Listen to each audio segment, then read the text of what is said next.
Your worship, at 6:30.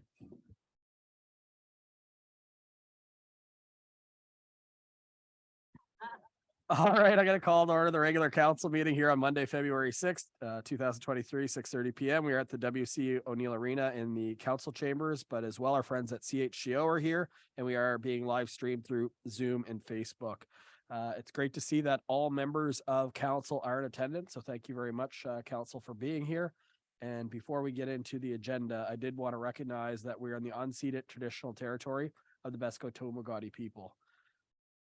So I'll be looking for a mover to approve the agenda as circulated. Could I have a mover, please? I've got Councillor Neal and seconded by Councillor Heenan. Is there any discussion changes to the agenda this evening? Seeing none, so I'll call the question. All in favor of approving this agenda, please signify by saying aye. That is everybody. This agenda has been carried. We are now getting into the disclosure of conflict of interest. Is there any for this evening? Okay, myself, I am going to declare one for FA 230204, and the deputy mayor will take over chairing the meeting for that particular motion. But other than that, I should be good to chair the rest of the meeting. So now that we're through conflict of interest, we're moving into presentations. We have two this evening. The first one will be a little bit longer, just outside of normal time frame. It's been all set up and cleared through the clerk. So the first one, no stranger to a lot of us in council, Barry Murray, who's with Civic Trust of St. Andrews. And this is about assisting in the understanding and importance of heritage characteristic protection. So Mr. Murray, the floor is yours, and thank you very much for joining us this evening. Thank you, Your Worship. And thank council for inviting me to come. This was by invitation through a number of discussions.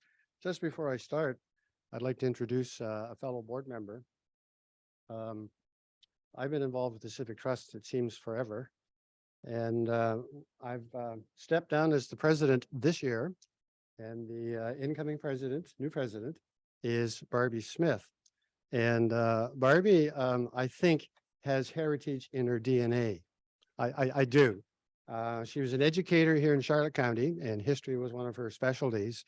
But closer to the Civic Trust, her mother was a founder of the Civic Trust some 50 years ago.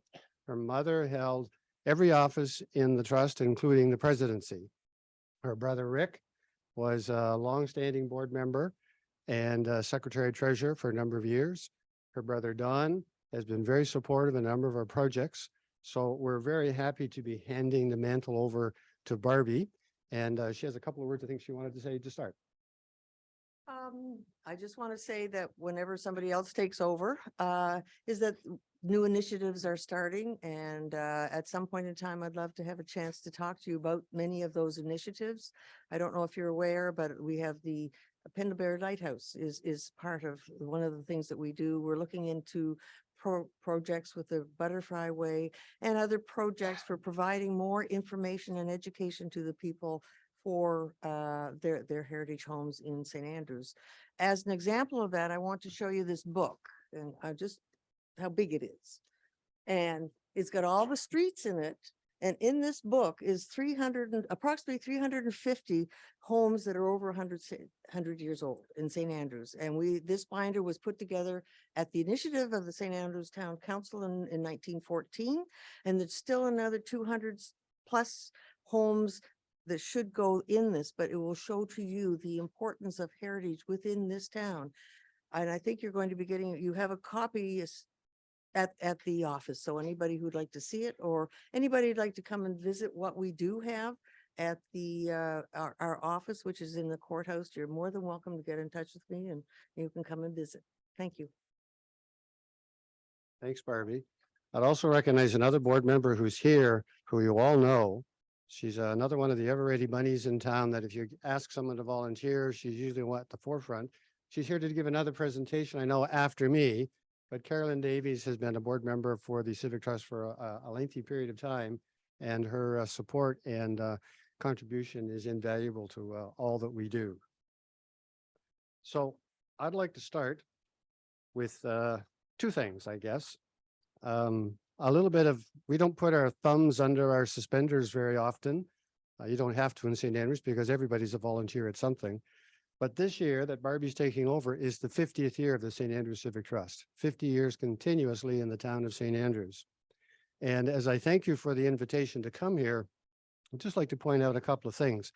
In your counselor handout, in your counselor package was a handout, and it was a 4-page handout, and it was a list of initiatives, projects, and activities that the trust has carried out over that 50-year period. And when I say tonight, we, the trust, I'm not speaking of Barbie and Carolyn and I necessarily, but I'm speaking about all of the people who've contributed to what the trust has done and continues to do.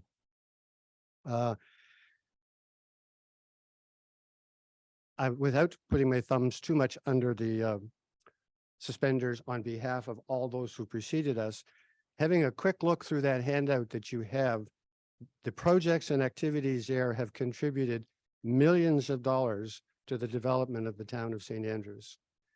They represent hundreds and hundreds of citizens who volunteered to be either on the trust itself, as a board member, or as a fundraiser, or as a participating in an activity, and literally thousands and thousands and thousands of volunteer hours. Now that one could say, well, you've been around 50 years. Yes, we've been around 50 years, but I think it demonstrates the commitment that the community has had over a long term when it comes to heritage. So that's a little bit of an infomercial. And the second reason for being here is to have a quick discussion about the council's interest in a heritage bylaw. I brought with me in no particular order, but this is the first piece of paper I pull up, it's a St. Croix Courier, November 15th, 2022. The mayor was interviewed, I was interviewed, and a couple of other folks were interviewed, but I was really dismayed when I read the headline. And this is not a headline we gave to the newspaper, it's a headline the newspaper put on it. Historic town fails to protect its history. And that's not the kind of publicity we want for a town that is teeming with history. And the reporter, I'm just going to give you a couple of quotes. The reporter said, with all that history, the town hasn't enacted any bylaws to protect that heritage.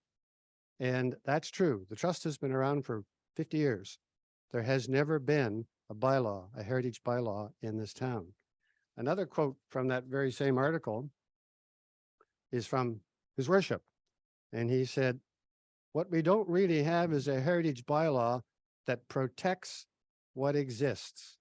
And I want to repeat those last 3 words, to protect what exists. And again, we don't have that heritage bylaw. So the trust thanks you for putting it on your agenda. It's going to challenge you to think about it and challenge you to think about what needs to be in a heritage bylaw so that it is in fact, so that we don't in fact have headlines like that coming in the near future. So the Civic Trust is taking a position that we hope is helpful and supportive here. You have many tools at your disposal now that support heritage. We share an interest in the development of our historic area.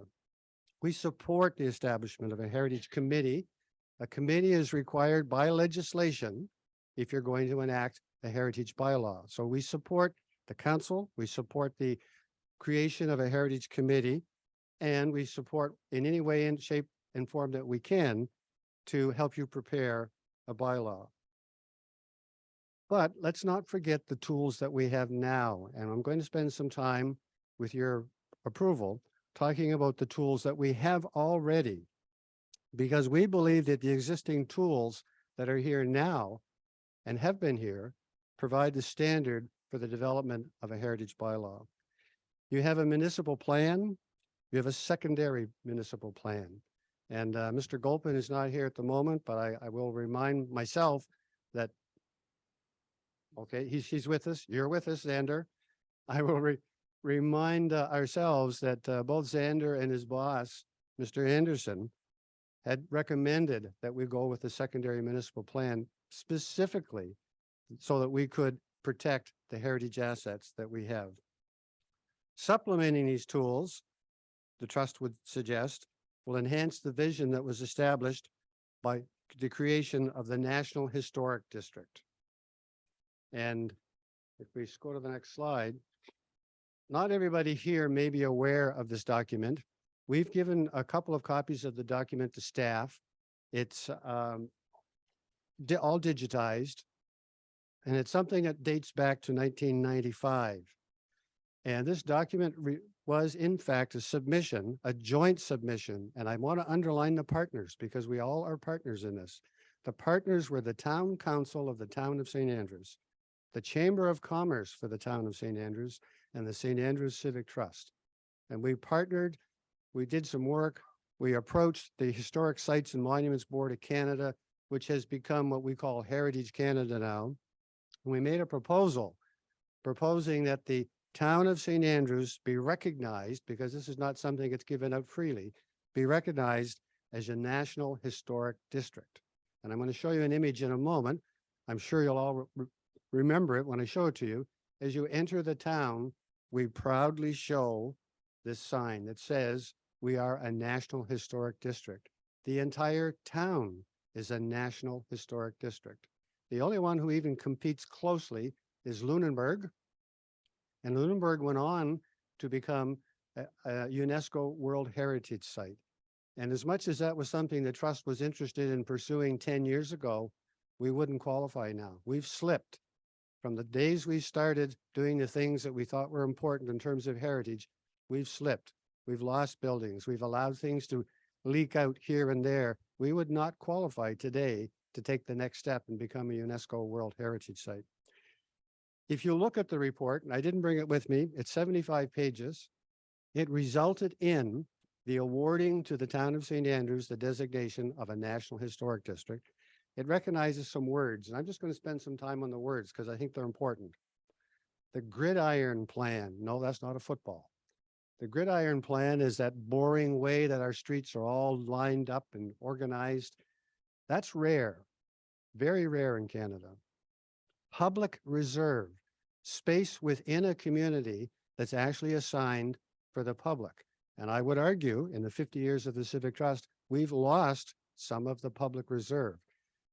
Planners like to call it green space. Well, it's not just green space, it's green space and space reserved for the public so the public can enjoy their community. Two other things that I'm going to repeat a couple of times tonight that were part and parcel of this National Historic designation is something called common setbacks. And I know you're very familiar with your zoning bylaw, or you will become very familiar with your zoning bylaw if you're a new councillor. And something that you'll deal with a lot is dealing with setbacks. There's a commonality in that gridiron plan that gives you that symmetry that comes from consistent setbacks. And the last one that has been a bug for this council, I know, since you've been dealing with some development plans, is consistent massing. So I'm going to give you 3 words that are on the slide. And these words are going to be kind of a theme that will sneak through the presentation. What are we talking about when we're talking about heritage and national recognition for heritage? You're talking about scale, form, and materials. So in the effort to produce a bylaw, those are terms that you should be keeping at the forefront. I will add that the designation of the town as being a National Historic District was awarded in 1995. If you read the report, even then they cautioned us and said, there are buildings in your historic business district that intrude, that was the word they used, intrude on what we would normally expect to see in a National Historic District. And if you read it, you'll actually see the buildings. They're identified by building, what is intrusional about them, and what you should be careful of. And I'm going to mention a couple of development projects because that will come home to you. Okay, Paul.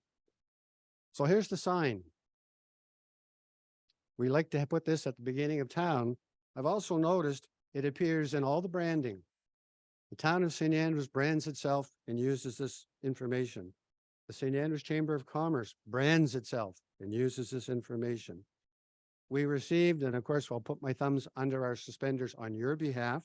We received 2 prestigious awards in the last 10 years. One was the best historic downtown in Canada. Do you recall that? There's a plaque out in front of the post office. The Canadian National Association of Community Planners identified this community and only this community as the best historic downtown. We also, as you'll recall, the same day, I remember Brad opened 2 envelopes that day. As much as one was maybe more important than the other, it took second place. And that was US Today, a newspaper in the US, where there was a voting for the best destination in Canada. And up against Quebec City, Montreal, Vancouver, Halifax, St. Andrews came out as #1. And what were some of those features that everybody spoke about? I'll go back to the last slide. You don't have to. I'll go back to the last slide. Scale, form, materials, setbacks, consistency. Those were all the things that not only did we earn the prestigious award of being a National Historic District for the entire town, but folks in the national and international media gave us 2 awards based on those very same conditions. Okay, we can go to the next one. So, I'm gonna be on the same page as you are.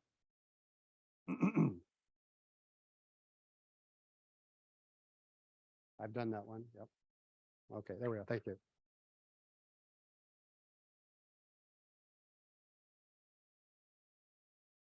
Numbers, that's all. So, okay.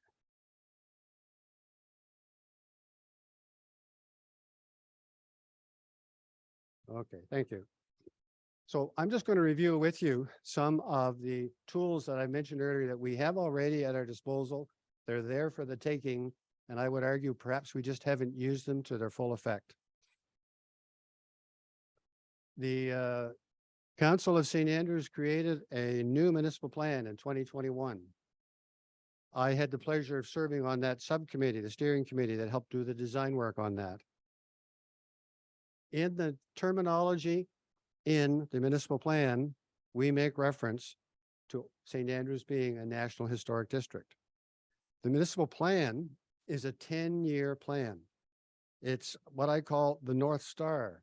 It's something that you sit down and you look at and you say, like you say to your children and grandchildren, what do you want to be when you grow up? What do we want to be 10 years, 20 years, 30 years out? So the municipal plan, as much as it's a plan and a piece of paper, is a visionary document.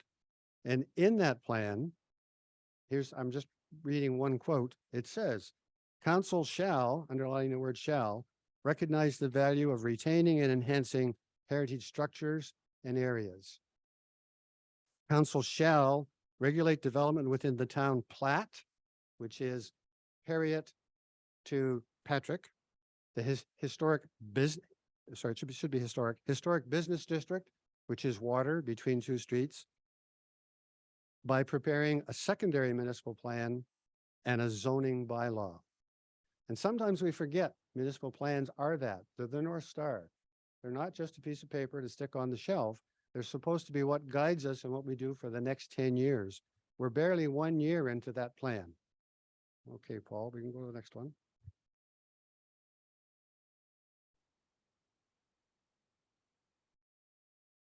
And I'm going to spend a couple of minutes on this one. And here's where I credit Xander and Alex from the Southwest Planning Commission. They suggested to us when we were developing the guidelines for the municipal plan, they said, what you really need is a secondary municipal plan. What you really need is something that recognizes the historic nature of the community. So it too was enacted in 2021. We're only 1 year into that plan, but it's also a 10-year plan. And it applies to, and I'm going to repeat this twice, it applies to the historic business district. It applies to the town plat. It applies to the environs. Environs are Bayside, Shamcook, all of the area in our catchment. This was even before local governance was thinking about that. We were thinking about a catchment area. And what was the objective in that catchment? Was to retain and enhance architectural and cultural heritage. So again, it's to be a long-term plan. It's a 44-page document. It's something I'm sure you've all had a look at. But if you look at some of the words in that document, they keep repeating themselves. Massing, scale, materials, setbacks, view planes. They're all things that we've had for the longest while in the municipal plan, secondary plan, in our designation as a National Historic District. They mean something. That's what gives what we call in the trust the look and the feel of St. Andrews. When you come to St. Andrews, what do you see and what do you feel? When you come to the area, what impression are you left with? I would also argue the secondary municipal plan, which is a 10-year document, is not quite like a bylaw, and Xander may want to jump in. I've watched you on Zoom mostly this past couple of years through the pandemic, and you spent a lot of time amending bylaws, zoning bylaws and building bylaws. That's what bylaws are about in their entity. Is there something that's supposed to be living, changeable as it meets the need? Your municipal plan and your secondary municipal plan are meant to be your vision. What do we want to be and how do we get there? I don't think it was ever intended that something like a secondary municipal plan would be amended every time a development proposal comes forward. It's not quite like a bylaw. And I'm thinking of a development downtown that you've been wrestling with for some time. And in the end, you voted to make a decision, and all you did after all that pain was you agreed to support your secondary municipal plan. That's what you did. You recognized the value of the plan that you had and said, we're going to support that plan. So we would suggest that things like municipal plans and secondary municipal plans aren't intended to be amended all of the time, but a heritage bylaw could be. Okay, Paul.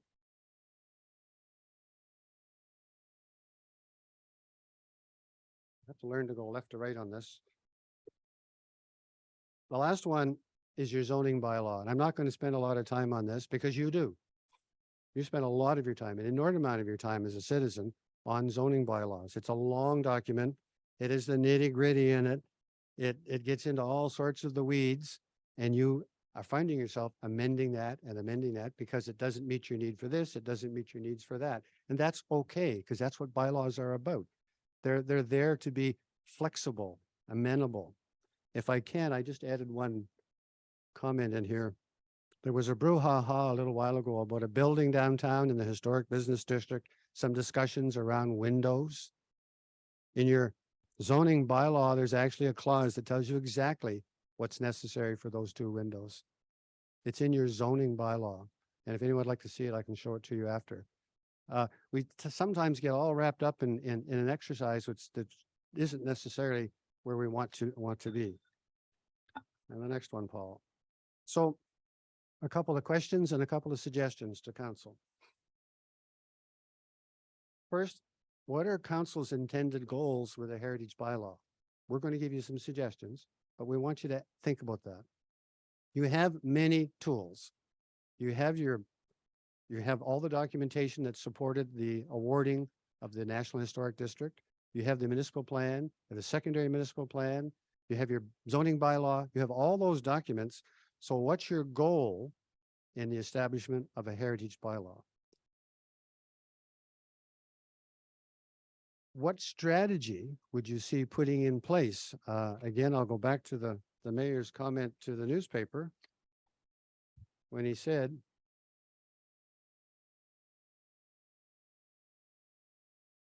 what we don't really have is a heritage bylaw. I'm going to repeat you a couple times, Brad, your worship, sorry. What we need is a heritage bylaw that protects what exists. Protects what exists. So the questions we're asking you is, what are your goals? Keeping in mind, you already have lots of tools there. And if in their application, you can do lots of things with all of those tools. So what's your goal? And we'd like to ask two questions. How can we contribute as a civic trust? And I keep using the royal we. I've been around for a while, but over the 50 years, there are hundreds of citizens in this town who've participated. And we share an interest in the strategic development of the town. So, next one, Paul. What should a heritage bylaw address? And this may be in conflict with what you've already been talking about, but we would suggest a heritage bylaw should be consistent with all these other documents we just talked about. It should address the heritage business district, the town plat, and the environs. Everything else you have does. Why would you make an exception here? Your municipal plan addresses it. Your secondary municipal plan addresses it. The awarding of the National Historic District addresses it. Why would you restrict it to just the business district? Question. And underlining again some of these words, what should your heritage bylaw address? I'll repeat the words again: massing, proportions, scale, materials, form, and I'm going to throw another word in there, streetscapes. That's terminology that appears in all these documents that you already have that describe what is St. Andrews. Now, the next question would be is, if you come up with a heritage bylaw, how would you know what's going to be successful? And again, we would judiciously argue that if you apply all of the tools, the municipal plan, secondary plan, zoning bylaw, and a heritage bylaw, you should be successful if they're consistent. You should have some heritage objectives, because a bylaw is to do what? I'm not trying to tell you. I'm asking the question. What's it to do? You should have some objectives. Build on the past successes. There have been lots of successes in this town. I mean, look at the national awards that we've been able to receive. And of course, we're all hoping to maintain the unique heritage look and feel of the town of St. Andrews. Now, that says thank you, but you know me, it's hard to turn me off.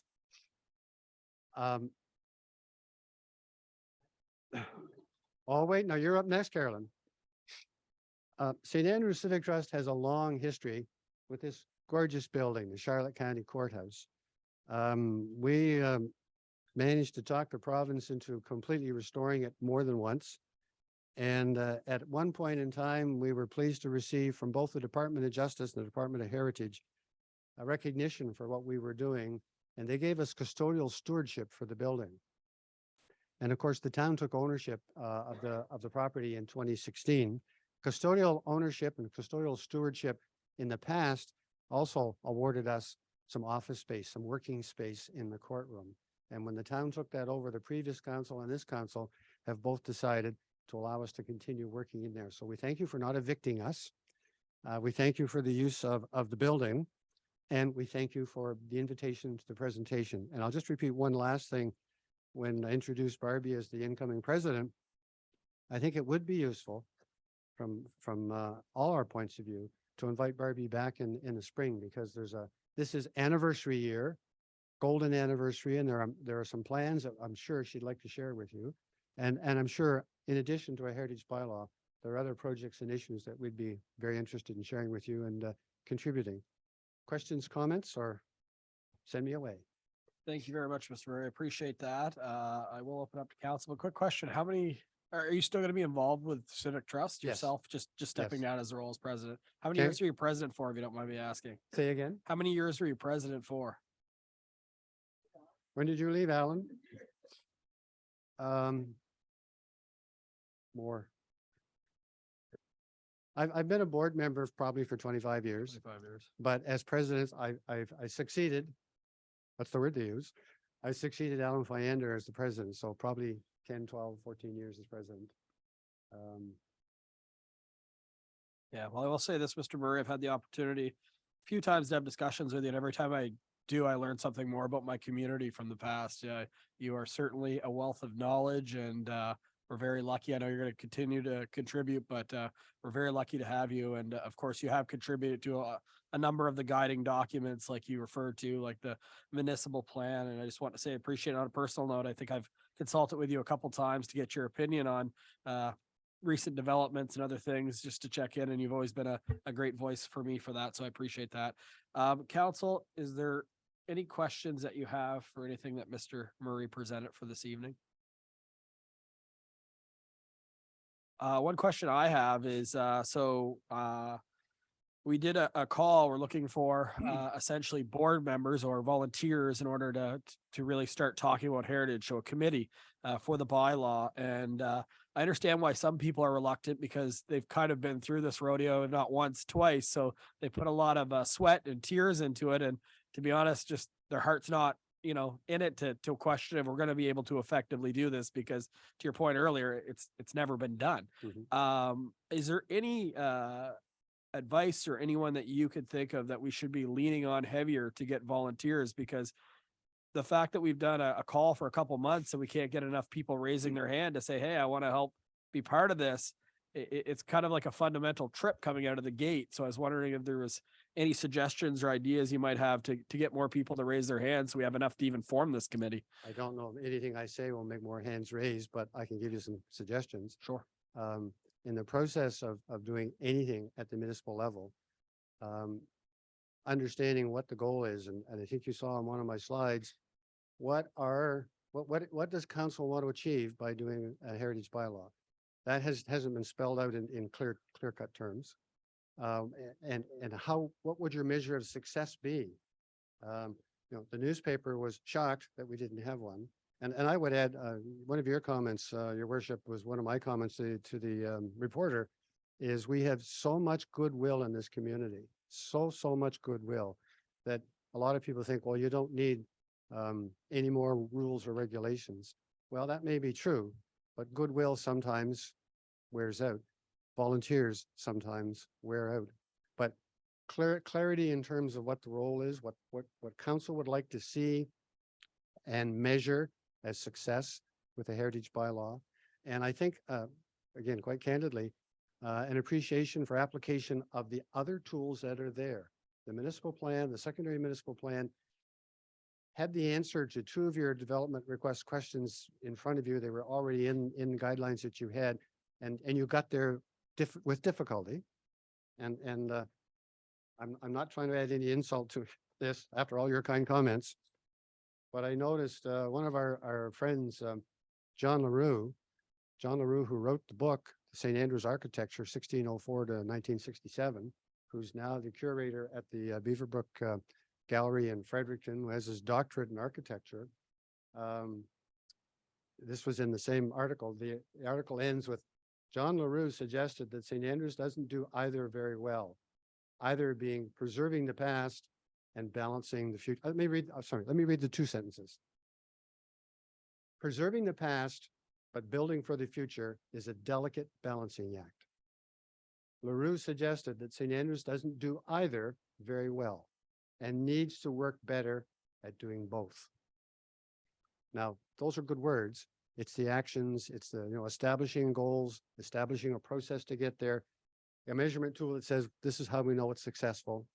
And then obviously using all the tools that are available.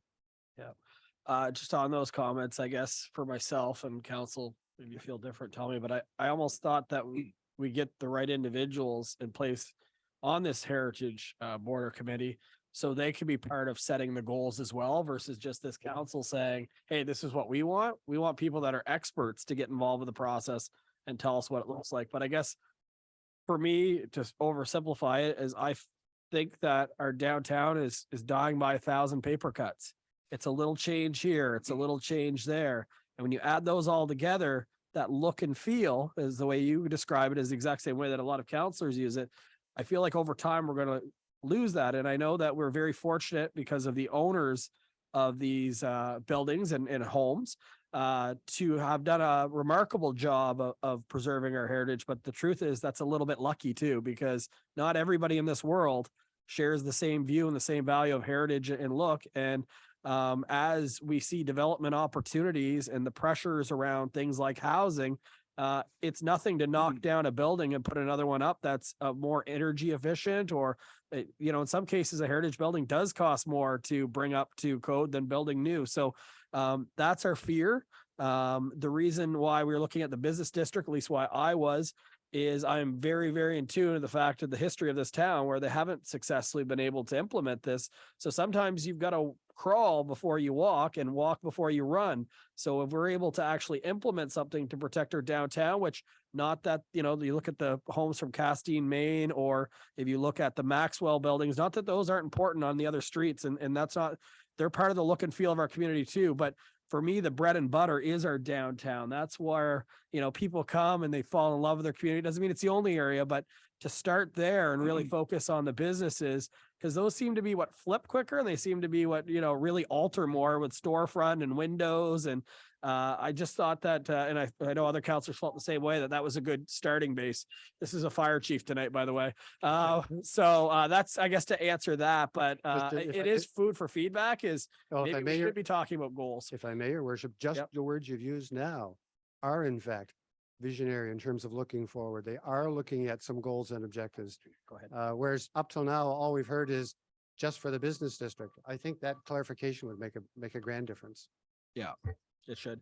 Well, I guess I'd be happy to take this offline with both of you and have a meeting and kind of talk a little bit further, if that's a Love good to. follow-up, just for the essence of time and the fact we've got other presentations. But one more call. Did anyone else have any questions? But I appreciate Councillor Heenan. Thank you, Your Worship, Mr. Murray. I appreciate the great presentation. I side on His Worship's thought, like you say, what does council want in this bylaw? Well, the last I looked, I didn't have the qualifications to tell what we could get from a heritage bylaw. So turning it over to council and asking what we want, to me, seems not passing the buck, but putting it on council's back when there are people, as you said, in the community that have all of this knowledge and all of this books and everything in it. Why is it that there isn't a committee already set up in 50 years that could put what they'd like to see in a heritage bylaw for council to review? As far as if you ask me what I would like to see in a heritage bylaw, I wouldn't even have an idea. And I'm totally honest on that. So turning it to council defeats it for me, because I don't feel qualified to tell Mr. Murray what I need to have in a bylaw. You have 50 years of experience. You have more experience than some of the people that are here have lived. So I'm just saying, why are you asking council what we'd like to see when we don't have the expertise that you have? That's my problem. I appreciate Thank that, you. Councillor Heenan. A couple of comments, if I may, and I know there's another presentation waiting here. Couple of comments. One is, I didn't mention, there were 2 failed attempts at the development of a heritage bylaw. And I say failed, it doesn't mean that there wasn't a lot of energy put into it. Doesn't mean there wasn't a lot of work done. It means that at the end of the day, the council of the day would not approve it. So there's documentation that would choke a horse, literally, available on the topic. And I think the mayor opened up by saying, it maybe some people are gun shy about joining a process that has had lack of fruition, if you like, down the road. And there's a bit of that, I'm sure, in any community. That's where I'm coming from and saying maybe a little more clarity from the council. And the mayor said it tonight. He said, we have to walk before we can run. Well, you said, maybe we do more later. Well, that isn't what has been said up until tonight. And I think that's useful. It says, maybe you have to start with this. And I would agree if you just said, we're going to start with the historic business district for all the reasons that have been stated. And in a year's time, we'd like to have a look at this. And I mean, that's commendable. It's just, we need to have that clarity as to, well, what is the end game? Okay. Yeah, and just on that point, the other thing is public engagement's important. Like, we need to hear from, various groups. Could be homeowners, but could be business owners, could be the BIA. We need some direction from them on where their vision is and where they see it going, because early indication is there is buy-in. That's what getting it right. But I'll say one thing, that starting the process with the same council is a good first step versus what happened last time. That was a fundamental flaw in the entire process, when a new council starts and they're already on the gun facing second reading. That should have been all 3 readings through the same council. I think that was one of the fatal flaws and why it probably didn't pass. But we can't look back at the past. We can look at the future. And the other thing is, this council does, these conversations started before we had 3 new councillors. I think it's important as part of our strategic priorities, which we're going to be doing in the next couple months, to make sure that this is a shared priority by all of council, because the last thing this community needs is for us to go down the road and not do something, because that would be for a lot of people, that would be the end of the road. is the third time. So if we're going to do it, we got to do it right. And that's what it comes down to. But I really appreciate the presentation tonight.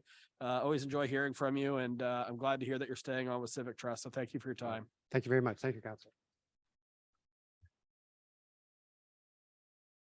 All right. Because of that, she has 2 minutes. No, I'm kidding.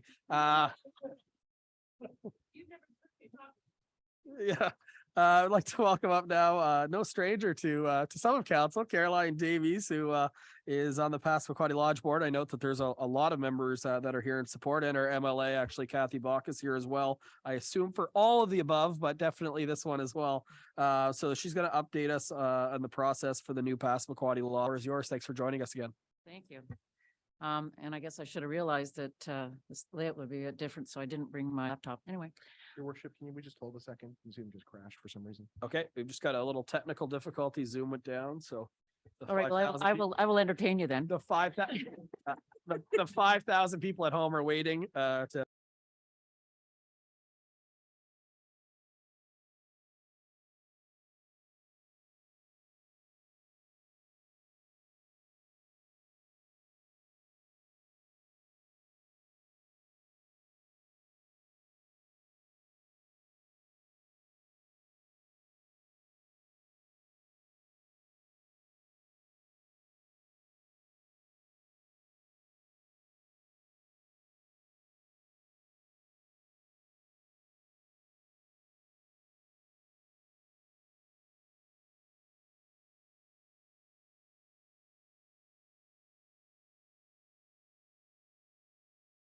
Thank Kathy Bacchus. I think all of you know she's our member of the Legislative Assembly. She's here and she has been supporting this project from the get-go. So thank you, Kathy, for coming.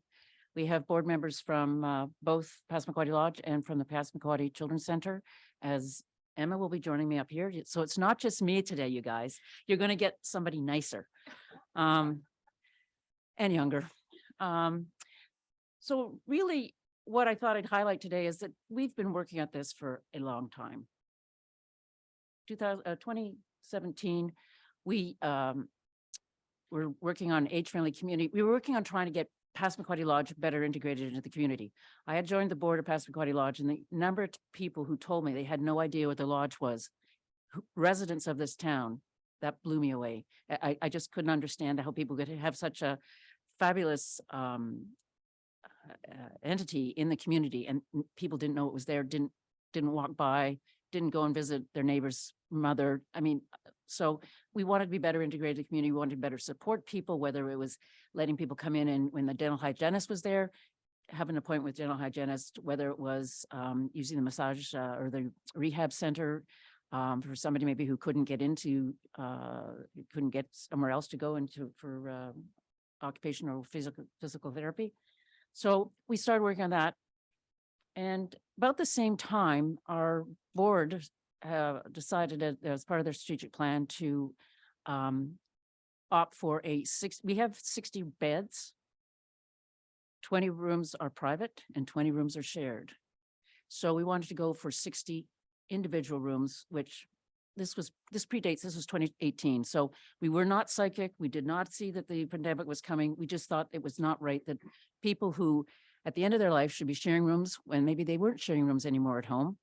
I don't know how many men snore, but anyway, that's a different issue. So,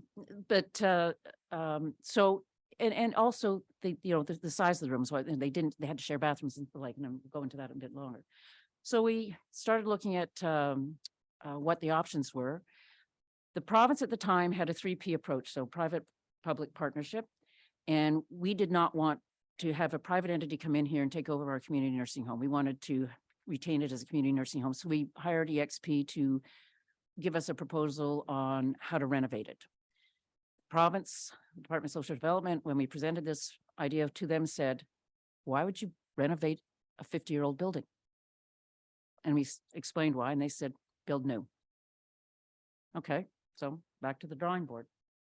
And during all this time, we also got the age-friendly community designation, and it's sort of, again, supporting a lot of the things that make this community such a great place to live. And we want to still bring Passamaquoddy Lodge into the fold. Next one, Paul. We met with Dorsey Shepherd when she was here to open the wellness center, and I think Brad, you could probably quote it better than me. You know, she said, well, our proposal was a no-brainer. Like, why wouldn't you do it? Mind you, she was Minister of Health at the time. It didn't come out of her budget, but that was a different issue. We hired a consultant. We decided to go with a household model, and we did present to Minister Fitch, who was then Minister of Social Development, a couple of times. And the feedback was, we're not on the list. Okay. What list? I still haven't seen the list, and that was what, 3-4 years ago. So, and in fairness, nor has Kathy, and she works with, these are her caucus colleagues. So we don't know what the list is. We don't know where we are. We do know that 50-year-old nursing homes need to be replaced, and they have said 50-year-old nursing homes need to be replaced. We also had tremendous support from members of this council in terms of designating a parcel of land that would be big enough for the concept we were developing, to keep it within the town limits, where we wouldn't have to pay an exorbitant amount of money to either buy land and to bring services to the land. So outside of the then town limits. So that was tremendous, and it really gave us an impetus to keep going. Next one. So, oh, sorry, I should have brought it, but that means printing paper. We went back to social development, and they said, we need more details. So we went out on a limb. We got tremendous support, philanthropic support from groups in the community. And we hired Murdoch and Boyd, an architectural firm out of St. John, to come up with a schematic design.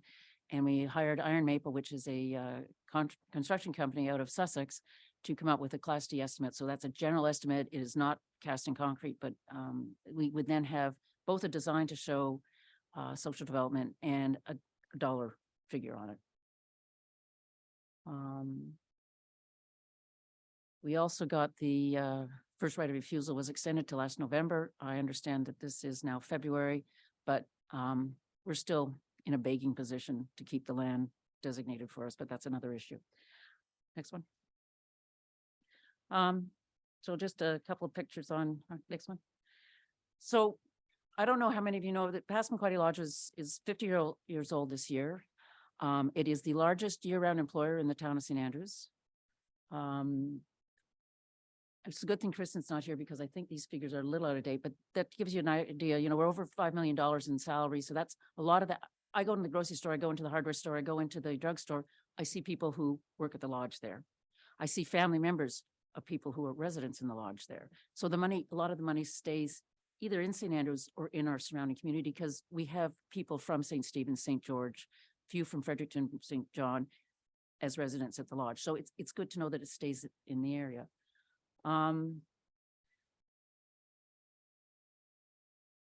We are also trying to meet all the provincial priorities in terms of supporting aging in place, supporting, you know, meeting the conditions to ensure that we have a safe work environment for our residents. And we have the benefit of having, once we get our new facility, of being able to sell our legacy building for affordable housing. And we have a couple of developers who have approached us to do it. They're looking at making it such that, you know, students at NBCC could stay there, seasonal workers could come and stay there. You would have, and the other thing I've learned, again, not on my radar 20 years from ago, that if you renovate an existing building, such as the current Passamaquoddy Lodge, it would be $3 million cheaper than building new. So, you know, there's an advantage to keeping that, to having and it wouldn't cost more of that, as much money as if you were knocking it down. This is a reality that, and Emma can speak to it, you know, in her day job. The one on the left is a double room. I watched a gentleman the other day try to get into his room. He's in a double room. He couldn't get by his wheelchair, like this one. He couldn't get by the end of the first bed to get into his bed in the room. There were bathrooms built in order to get a wheelchair in there, they had to take the doors off. The bathrooms are right by the door, the entry door to the bedrooms. So there's no privacy, there's no dignity in having your bathroom there. Next one. Their space requirements are such that when they're cleaning in the morning and delivering the clothes, if you had to rush somebody out, somebody would have to be moving all that stuff out of the way. If you have two oversized wheelchairs trying to pass each other in the hallway, they can't get by each other. And there are people seem to be requiring bigger, they're making wheelchairs bigger. I mean, I don't know that it's necessarily because the people are bigger, it's just that the wheelchair. So the building was not built for today's needs. Got new freezers. They had to go in the corridor, go into the courtyard. And there you get an idea also of how crowded the rooms are. Next. Ta-da.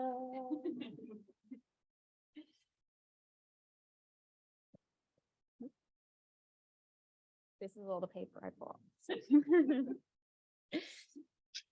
So for those who don't know me, my name is Emma Keach. I am the recreational coordinator at Passamaquoddy Lodge, and I am also a board member of Passamaquoddy Children's Centre. So I am doubly invested in this. So just a little bit about Passamaquoddy Children's Centre. It opened in May 1983. We have a year-round staff of 15. We're a licensed early childhood education centre with spaces currently for 59 children, 9 babies, 31 preschoolers, and 19 after-school spots. But that is not fitting the demand of the town currently. We're a non-profit. Our centre serves as a training and learning experience for NBCC students, as well as supporting SJDA students during co-ops. We are the only designated early childhood learning centre in St. Andrews, which for those who don't know, that means that our staff are eligible for education, we're eligible for grants, and we're also eligible for parents to apply for subsidies to help with the cost of childcare. We as a board, we are now facing the decision of whether we fundraise to help the building that we're currently in meet the standards, and we're concerned about health and safety, or do we go on this journey? Well, we want to go on this journey, not do we want to go on this journey and become part of being with the Passamaquoddy Lodge.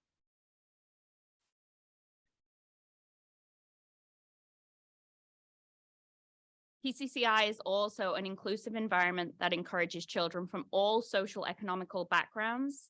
They are afforded the same opportunities, which fosters positive relationships. And with the proposed new site, we would have space for 99 children. Okay.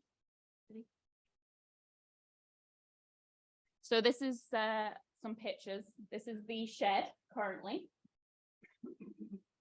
The flooring is cracking in several different places.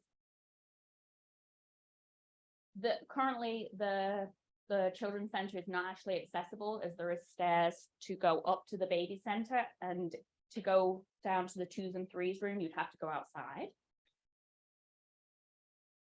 The doors are in sad shape, unfortunately.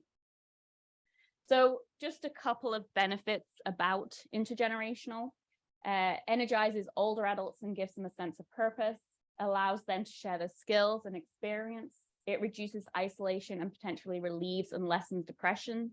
All generations can learn together, helps younger generations to understand aging and face their own more positively, dispels negative stereotypes and encourages bonding among generations. And my personal favorite, allows children and youth without grandparents or seniors to engage and fill a social gap. So just before I hand it back, I just wanted to give you an update on the current situation. As since last summer, we have been working to establish like a satellite facility to increase our after-school capacity, as it's a serious need. We have a final inspection of the Catholic Church basement on the 15th of February. Once it's approved, our satellite facility will offer 24 additional after-school positions. Staff are in place, and our hope is to start offering this service in March. With the increased capacity will be available going forward, which will mean that we will have after school starting next September. And we're very grateful to the Catholic Church for offering us this, but obviously it's not an ideal situation to have two sites. So we are all, and I'm very lucky I've got board members here today. We're all very in favor, and we want to support and go forward with having them on the same site. Thank you.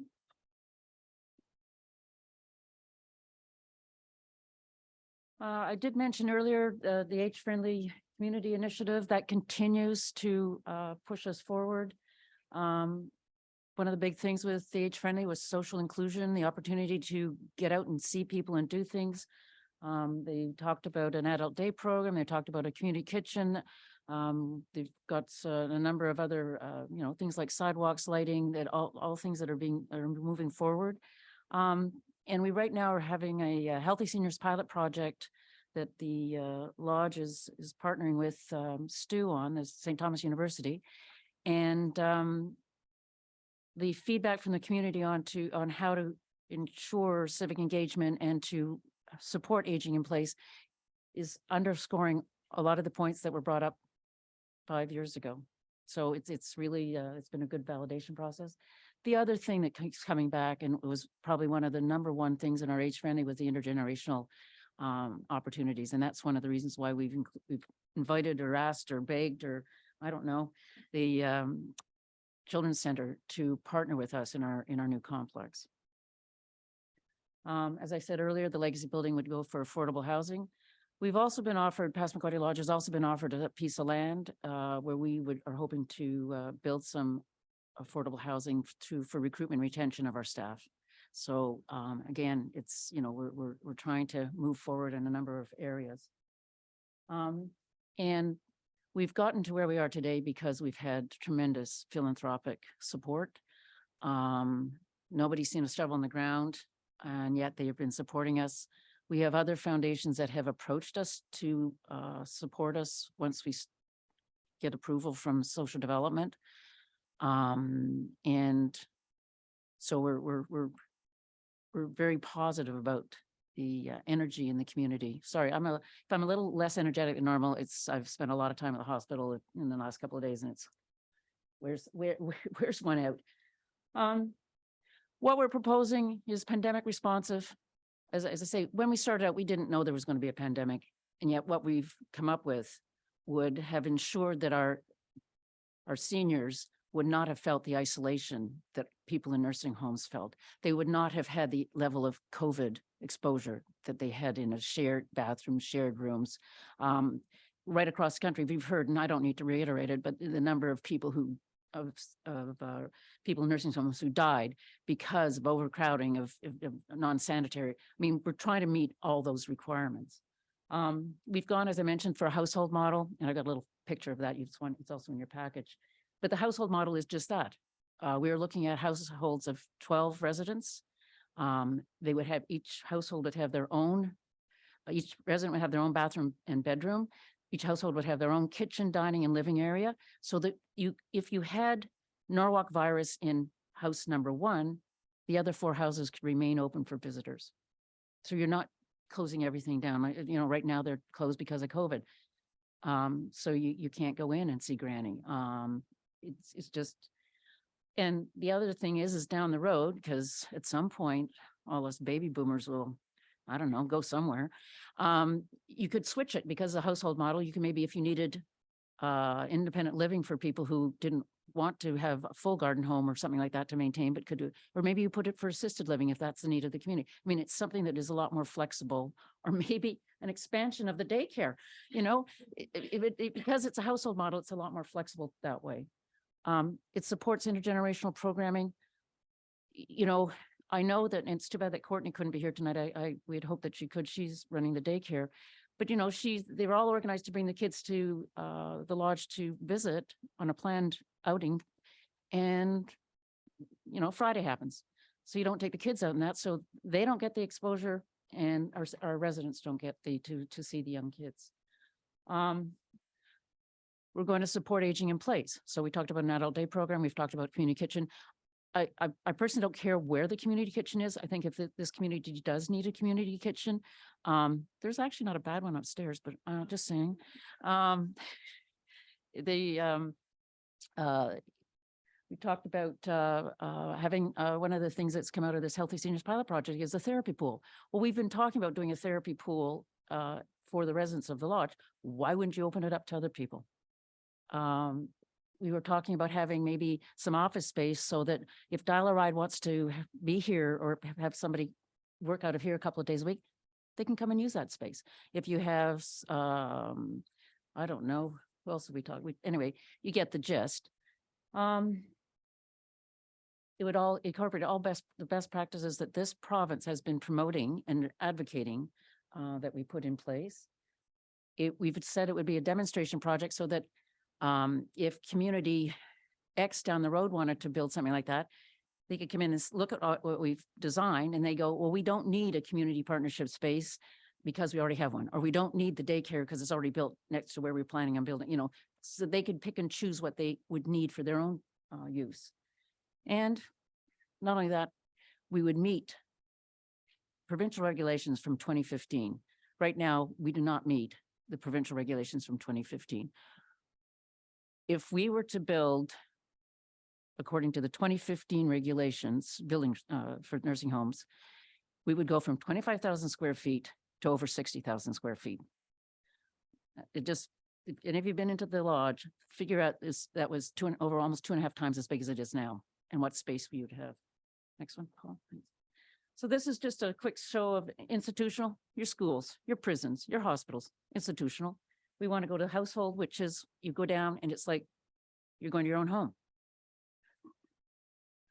And that's the other thing we're advocating. I've heard from some people in the community that's, my family members up at Charlotte County Hospital, but they don't want to go to the lodge because if they go there, they're going to die.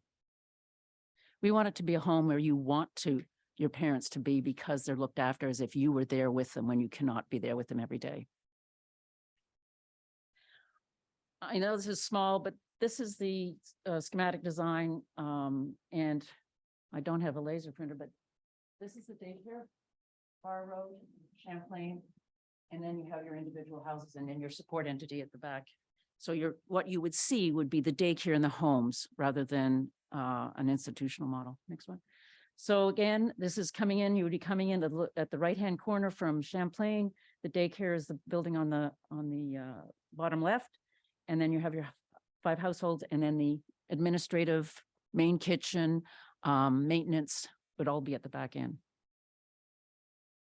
And this would be the common area. So all the households would look out on that. The building at the far right-hand corner is a daycare. You can't see it on that, but there is enclosed play spaces outside the daycare so that if you're sitting in your household, you can see children playing. The province has a new financial model. We have to fund it. The province doesn't fund it. We don't have access to DTI. Can I make a color commentary? It's not necessarily a bad thing. To do maintenance or building improvements, we have to pay for all that ourselves. We have been looking at how to finance this. We've been talking to banks. And then we will have to negotiate service agreement with the Department of Social Development. So those are some of the steps. We have to separate out the daycare in these negotiations because obviously daycare does not fall within social development, but that is still, it is part of our project. If we stay in the building we currently have, it needs, according to reviews done by the province, at least $5 million just to keep it running. These $5 million don't necessarily mean that it's a better building. It just means that you've got the ventilation system that has been decreed necessary based on our experience with COVID. It means that, I don't know, there's some more piping and, electrical work that has to be done. We still have a 50-year-old building. If we wait another couple of years, we have a 52-year-old building. We're investing money in a building where it's basically throwing it down the drain. If that building was repurposed for affordable housing, it doesn't need the ventilation system that people needing level 3 nursing home care require. So you wouldn't have to do a lot of the stuff that we have to do right now to keep it going. If we don't move forward, we lose the land. I mean, I'm I know you guys are tremendous, well, hopefully the three new councillors are equally supportive, but I know the council has been very supportive in this, of this.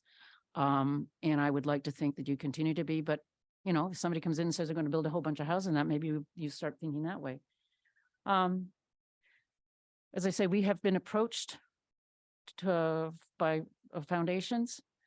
That's the way we keep our per diem down, which means that the province will be more interested in talking to us. If we walk away, foundations have to give out a certain percentage of their monies away every year. They're going to find somebody else. Again, the affordable housing issue, and then the daycare. We lose the opportunity for daily intergenerational activities. The daycare cannot continue to operate in a building that was not built for them. It was built as a project for the trades, the carpenter students at the community college, and you know, we lose that opportunity. So we just need your continued support and advocacy. And I know that you have been advocating, but we hope that that will continue. And the eternal optimist is still here. It will happen. All right. Well, thank you very much. I appreciate that, Ms. Davies. Council, I know at least the 6 original or traditional 6 or whatever. We gotta refer it to something else. You guys are gonna have to help me. I know we've seen a very similar presentation of this in the past, and council has been very, very supportive. And I think the commitment that we're seeing with the land and services is a pretty good indication of how serious we were to make this a reality. It is a no-brainer. You know, I think if we look at our community as an aging population, the baby boomers are starting to be closer and closer to where this part of their life is a chapter. And to think that, you know, you work your whole life, you pay taxes your whole life, and you don't have a bathroom door. I think that that's a disgrace, to be completely honest. And one thing that's working against that building is with the province as well, but the staff and the board have done such a tremendous job of maintaining the facility and caring about the facility that it's almost working against us right now. If it was in shambles, we'd be at the top of the list. But since we've cared about it, put love and fundraising from people in this community, it's almost working against us. And then, of course, you know, this council has spent hours and hours and days, and I'd even say months, talking about housing. And to have a building like that could be repurposed when we have a New Brunswick Community College that enrollment is declining year after year. Students are coming here, not finding a place. They're either dropping out of college or they're transferring to another campus. It's, again, another disgrace. And then last but not least, not having a daycare where people can send their kids. Even 2 weeks ago, another story, a skilled worker is in our community, is looking for a spot for a 2-year-old, can't get in because of, you know, limited space and things like that. And they had to go on leave. And I know a young family, they were volunteering, their kids, wonderful kids. They moved out of our community last year because they couldn't find a place after school. And, you know, New Brunswick's been going on for how long, where we've watched our families and people move out west, and we finally have a chance to grow, and we just aren't willing to make the jump and invest. Like, it's frustrating. So I guess after my big rant and to show my cards is, where does it stand with the province, just for the public's information? Because council's eagerly waiting to support this project, but there reaches a certain point with different strategic priorities, and not that we don't believe in it, but we just say that I know it will happen, but like, are we talking 10 years from now? Are we talking 20? Like, you know what I mean? Like, where are we at? So the province asked us in December to go and talk to the banks to see, you know, maybe a reality check. I'm not sure what it is. I believe that was a delaying tactic, because without approval from the province, banks are not going to lend us money. So, in fact, we had a meeting today with a couple of banks, and we're going back to the, just so you know, Kathy, back to social development. I haven't had a chance to tell her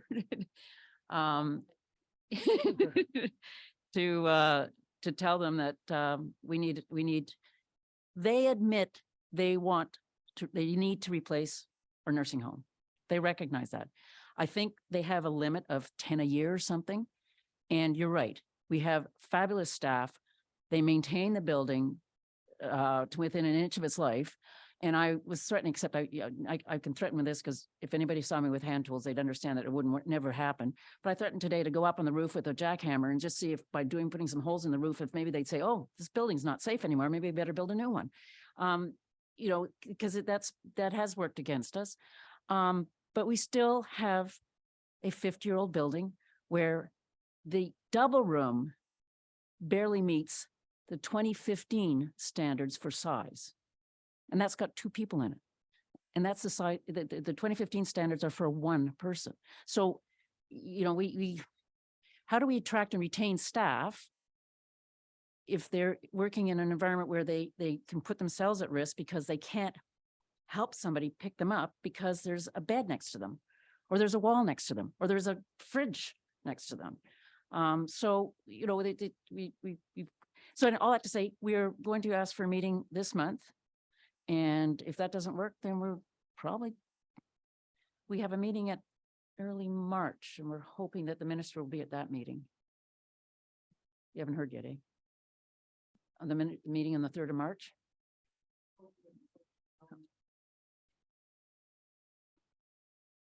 Oh, okay. Yeah. No, not under those circumstances.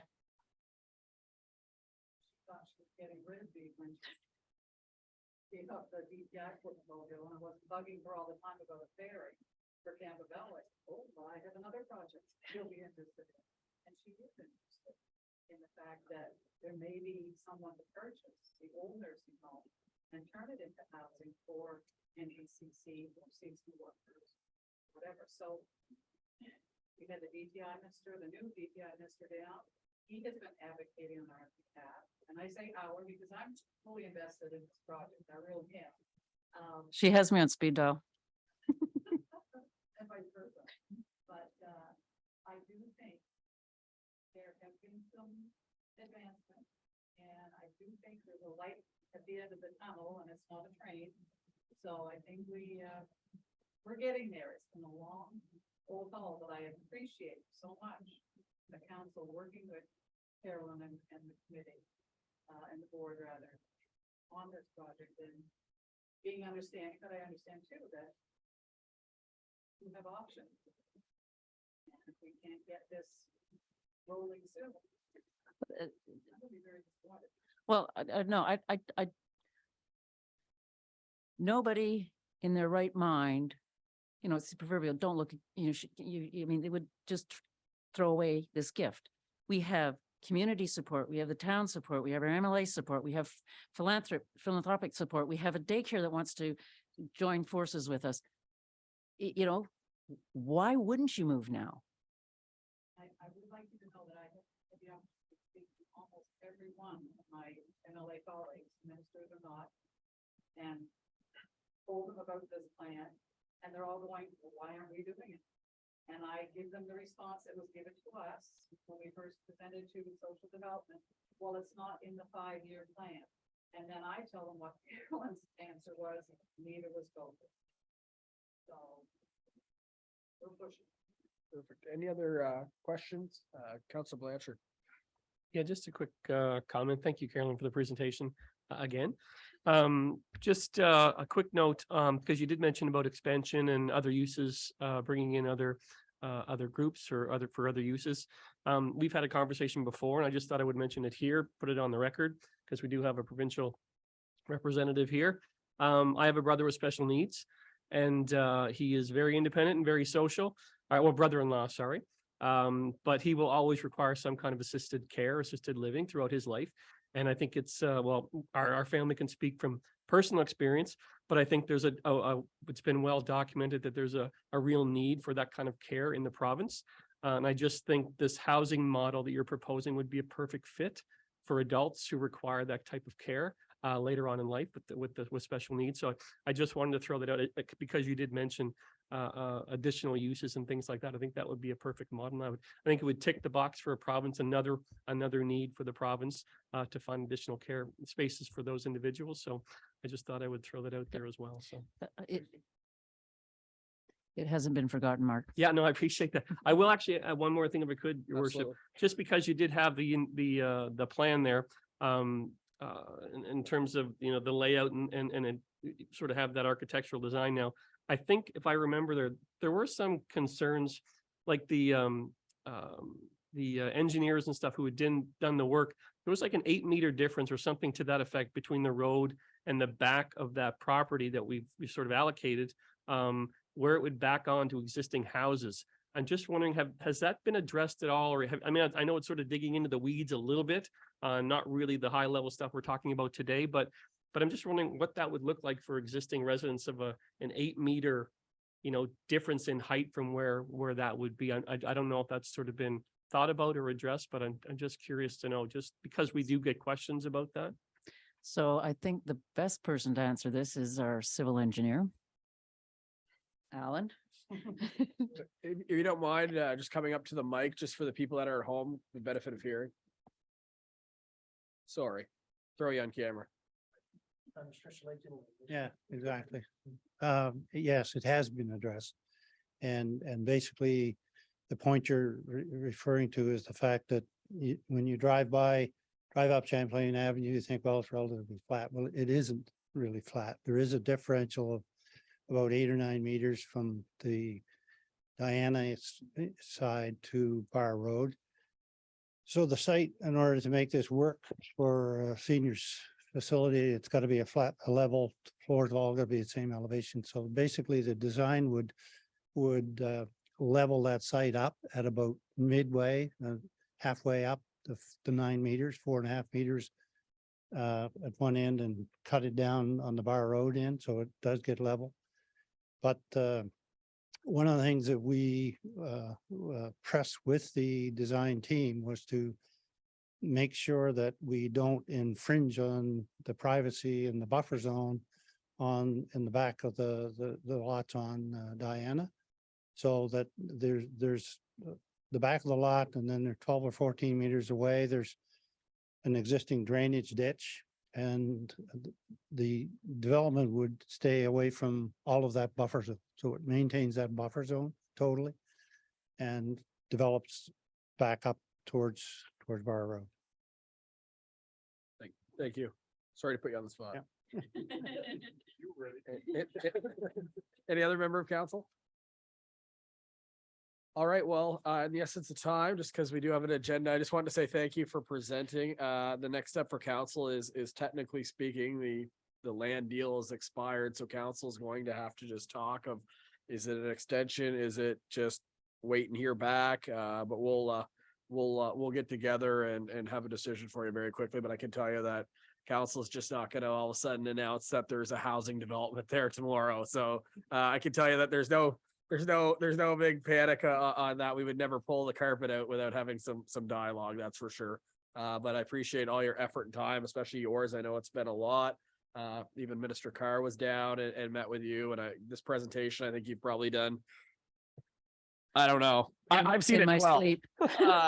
Only but- 12? Okay, Brad, we can give you a couple more if you want. No, it's good. I might do it for you next time. But anyway, thank you for your time and appreciate everybody. We are going to jump into agenda of a lot of exciting stuff if you want to stick around. Otherwise, this will be your time to sneak away. But it's really going to be exciting. Thank you, everybody.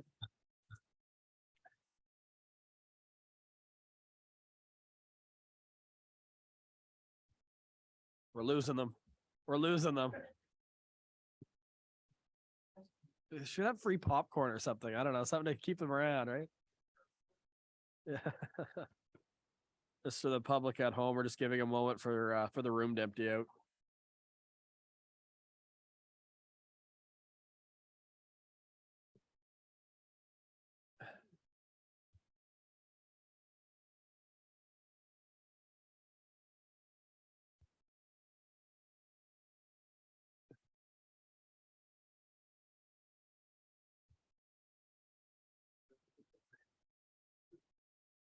All right, thanks. All right, council, the presentations were a little bit longer this evening, but very important things and definitely drawing awareness to the Passamaquoddy Lodge and kind of where it's been, let's be honest, at a stall is very important for people in the community to be aware of. So as we're going to get in the approval of the minutes of the previous meeting, I just, since there's just one, I can go kind of traditionally and slow it down. So I'll be looking for a mover to approve the minutes of the 23/11/6 regular council meeting on Monday, January 16th, 2023 at 6:30 PM. Could I have a mover? I got Councillor Hurl, seconded by Councillor Heenan. Is there any changes to this set of minutes? I just noticed Councillor Harlan's not here. Should we wait a minute or?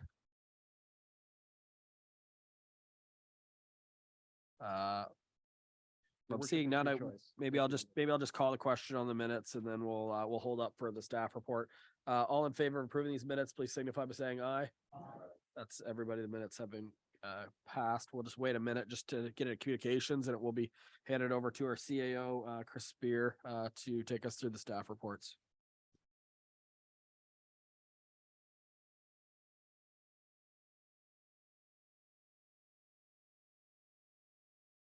Council, or sorry, Your Worship, I think we should mention that Councillor Neal, you mentioned in passing, but so people know that Oh, he's acting fire chief tonight and there's a fairly major incident in town that required him to leave, so we probably won't see him return tonight. no, it's greatly appreciated. I know that we have a motion coming up, but everybody pulling together at the fire department right now. It's greatly appreciated. And yeah, Councillor Neal's fully excused. No question, obviously, about that.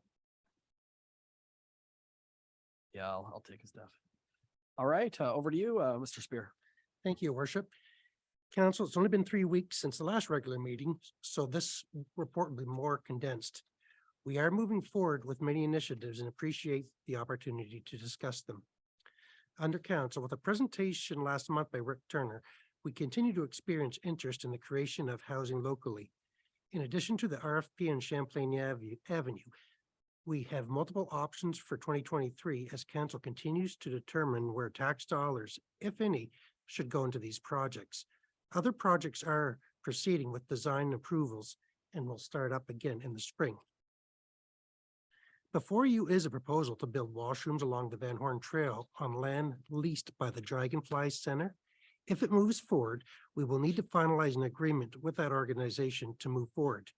We are hoping to partner with NBCC, who may construct the facility to reduce cost. Over the last few years, we have had video cameras at various facilities in the town, as well as the use of camera phones in the execution of our duties. They have been used to battle vandalism, provide video on car accidents, by law enforcement, and heighten security. Staff has prepared a document that lays out the formal policies on the use and retention of these images, so all stakeholders understand the municipal use of this technology. Since it's a policy, it only requires one reading. Council may wish to table it so we can put it out to the public for input, or we can always amend it down the road if deemed necessary. Under administration, I'm happy to report Recreation Manager Mervyn Hanselpacker has been hired and will be starting his role at the end of February. He has worked in St. Andrews in the past and brings enthusiasm to the role and experience working with youth. He will reach out in the spring to many user groups as he gathers information for the creation of the Recreation Master Plan. Fire Chief Kevin Terrio will be off duty due to an injury that will have him laid up for a few months. Thankfully, Assistant Chief Jimmy Craig has offered to fill in temporarily to cover the basics that need to be completed to maintain the facility and equipment. The department's officers have stepped up to ensure uninterrupted service in his absence. It is with saddened heart that I announce our Asset Operations Manager, Terry Acton, has tendered his resignation effective the end of March. Terry and I started working together here a few months apart over 18 years ago. He has been an instrumental part in updating the infrastructure, policies, and services of the town. We wish him well in his new endeavor. We will be actively recruiting for his replacement soon.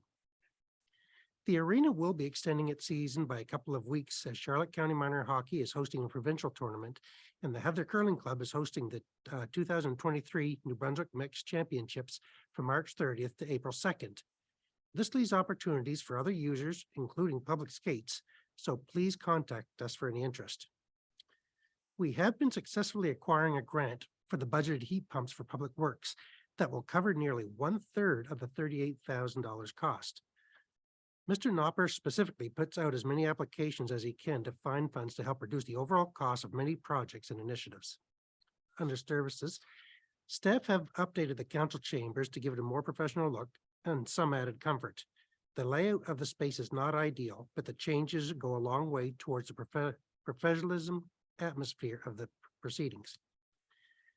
Winter had to find us, unfortunately, and came at us with a roar the 4th week of January. Public Works has worked most of one weekend to maintain safety on the roads for residents and visitors.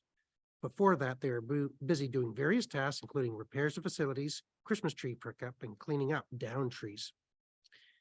Under the planner's report, it needs to be noted that the Provincial Department of Planning now requires them to be consulted before any planning document changes. Previously, we would need to register and send a copy to the department after 3rd reading. In short, up until recently, the province essentially did not need to follow zoning bylaws. The province would consider them, but could override them. Now, they must go through the same process as everyone else, but the compromise is that they are consulted prior to any changes. We'll be opening up applications sooner rather than later for the summer positions. In this laborer's market, it has been harder to secure individuals to fill our seasonal positions. Please let any interested individuals know about the opportunities and contact Town Hall for any questions. In summary, it has been a pleasure to get to know the new councillors as we move forward. Through planning and preparation, we can meet the challenges of 2023 and continue to serve in the best interest of the community. Respectfully submitted, Chris Spear, CAO Treasurer. Thank you very much, Mr. Spear, for that staff report. Quick question in regards to financials. Has the budget for 2023 for the town of St. Andrews been officially approved by the province of New Brunswick? Yeah, it came in first of last week, I believe. And so it's been approved. I'm going to update the town's internal budget to reflect what Absolutely. they've put in, and I'll get that out probably the next week or two once we've there's very minor changes, but enough to make sure all the tax rates and stuff equal correctly. Perfect. So everything that we're expecting as far as what we were cascaded for information is what has happened? Is that Yeah, correct? so yes, I guess long story short, yes, there's some minor amendments needed at the end that we had to reduce maybe $10,000 or $15,000 off of taxpayer contribution towards capital Okay. to make it all balanced with some of the new costs that rolled in. But overall, I think last month I talked about what the anticipated tax rates were. I remember it's $1.14 I believe, for the St. Andrews area, and then for the new outlying areas, I want to say 59, or no, sorry, 99 in combination with the rate, but I may be speaking out of turn on that one. Perfect. Double Well, no, check. thank you for sharing that. And is there any questions on anything with the staff reports for this evening? The summaries are from each department are included in your package. And I'll just mention, your worship, about the financials is where it's the year end, there's a little bit more to do to tie everything together. So the assistant treasurer and I are working on that because the auditors are supposed to be in the first week of March. And the year end internals will be ready definitely by your meeting in March, but I'm hoping to have them ready by your next meeting this month. Thank you so much. No questions? All right, I'll look for a mover to accept the staff reports as presented. Got Deputy Mayor Ackergy and seconded by Councillor Hurdle. All in favor of accepting the staff reports, please signify by saying aye. That's everybody that has been accepted. We're going to go to the introduction, consideration and passing of bylaws, but I'll recuse myself and pass the floor over to Deputy Mayor just for one motion, and then I'll be back. Thank you, Your Worship. I'll just wait for you to leave.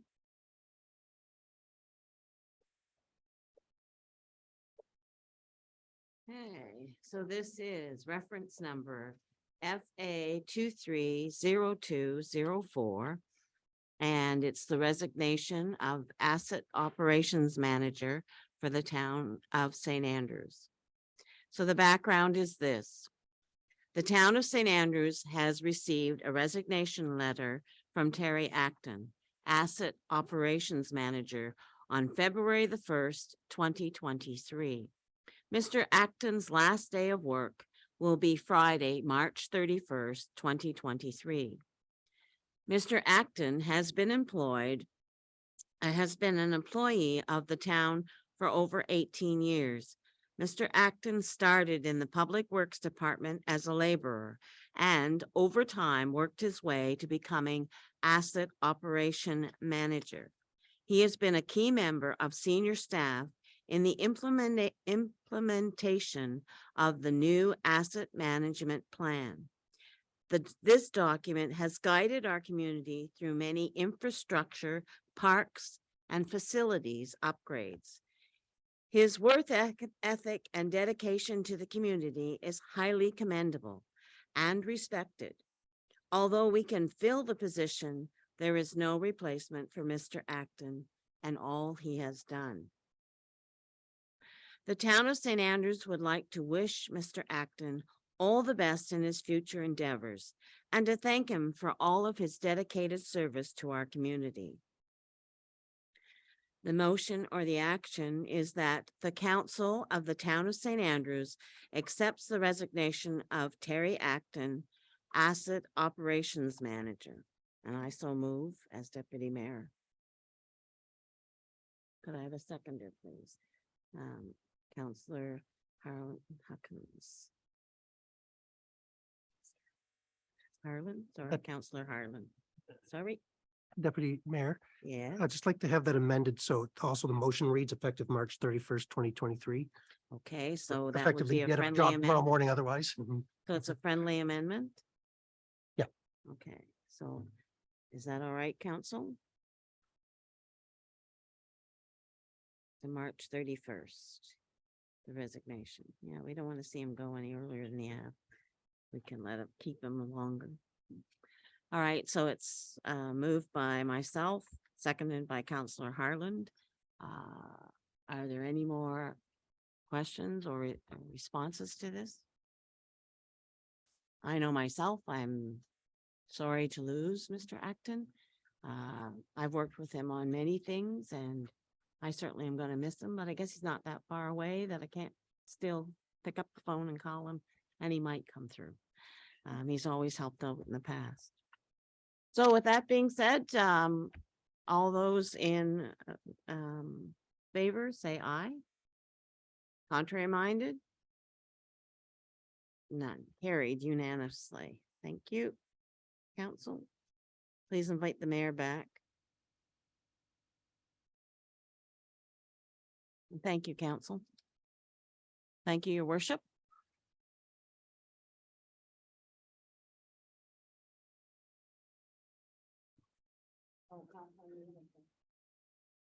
All right, thank you very much, Deputy Mayor.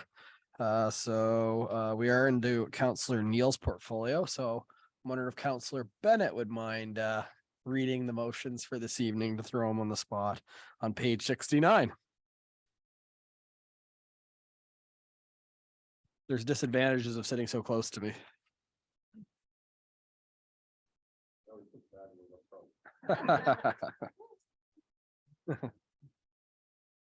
So the reference number is PS 230-205.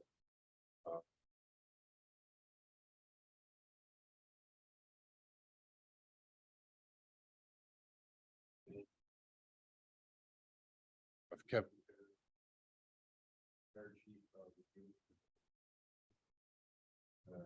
to appoint an acting fire chief. Under succession planning of the fire department, the assistant chief becomes the acting fire chief in the absence of the fire chief. Staff is seeking to appoint appointment of Jimmy Craig, acting fire chief at the town of St. Andrews due to the unusual long tenure. Mr. Craig is a long-standing member of the St. Andrews Fire Department, has the capabilities of fulfilling the role and duties of the fire chief, and is supported by the dedicated volunteer staff. Staff is confident that Mr. Craig can fill in for Mr. Terrio until his return, and therefore is no anticipation of any drop in the services provided to the community. The motion will read, that the council of the town of St. Andrews appoints Jimmy Craig, acting fire chief to St. Andrews, for the town of St. Andrews, moved by myself, Councillor Bennett. I do say. Perfect. Thank you very much, Councillor Bennett. A seconder for that motion. I've got Councillor Blanchard was very quick on that one. Any discussion on this particular motion? Okay, I'm seeing none, so I will call the question. All in favor of approving this motion, please signify by saying aye. That's everybody that's been carried. Thank you very much, Mr. Craig, for stepping up for your community and for the entire fire department. Mr. Terrio does a lot for our community, and we wish him a speedy recovery as he's been a dedicated long-term employee for a number of years, but he's definitely hard to replace, but they are all pulling together as a team. And as we saw tonight from Councillor Neal's departure, that they are working very hard to serve our community. And again, it's greatly appreciated. So next one, Councillor Bennett.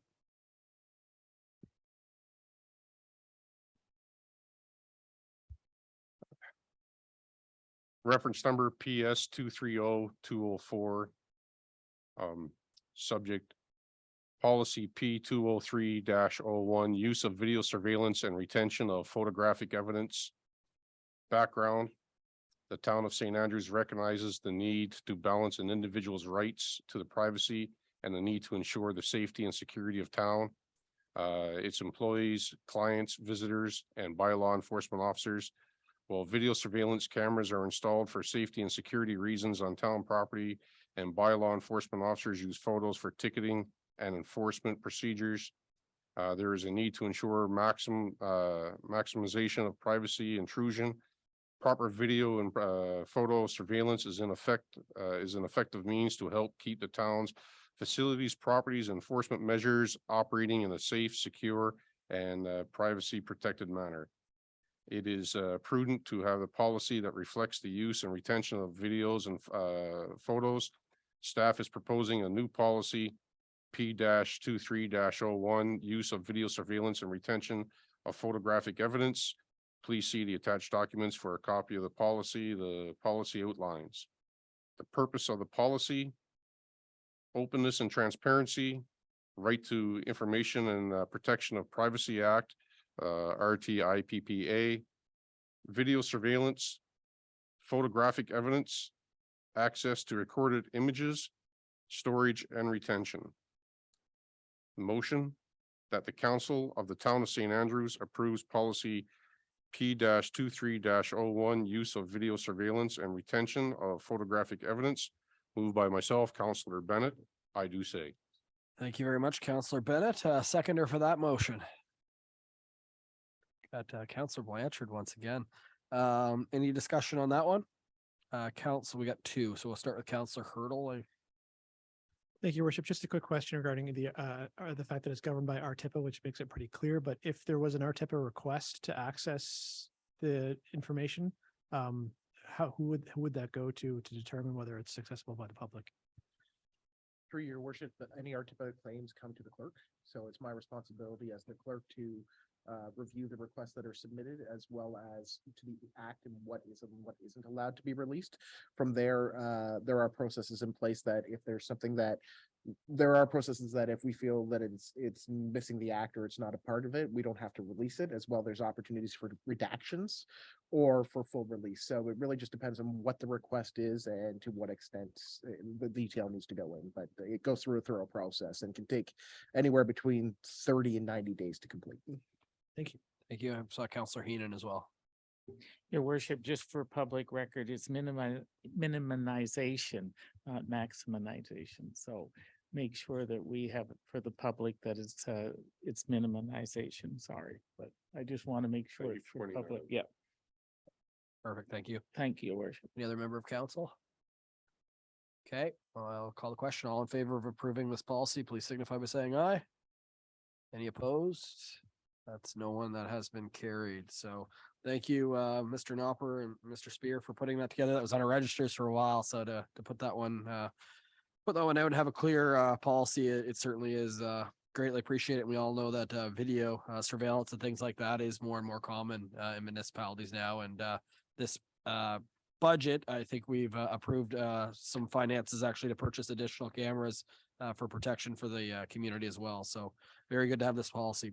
The next one is business, tourism, heritage and culture, which is Councillor Hurdle, but the first one is not a motion. It's a discussion on the Heritage Board and the Heritage Bylaw.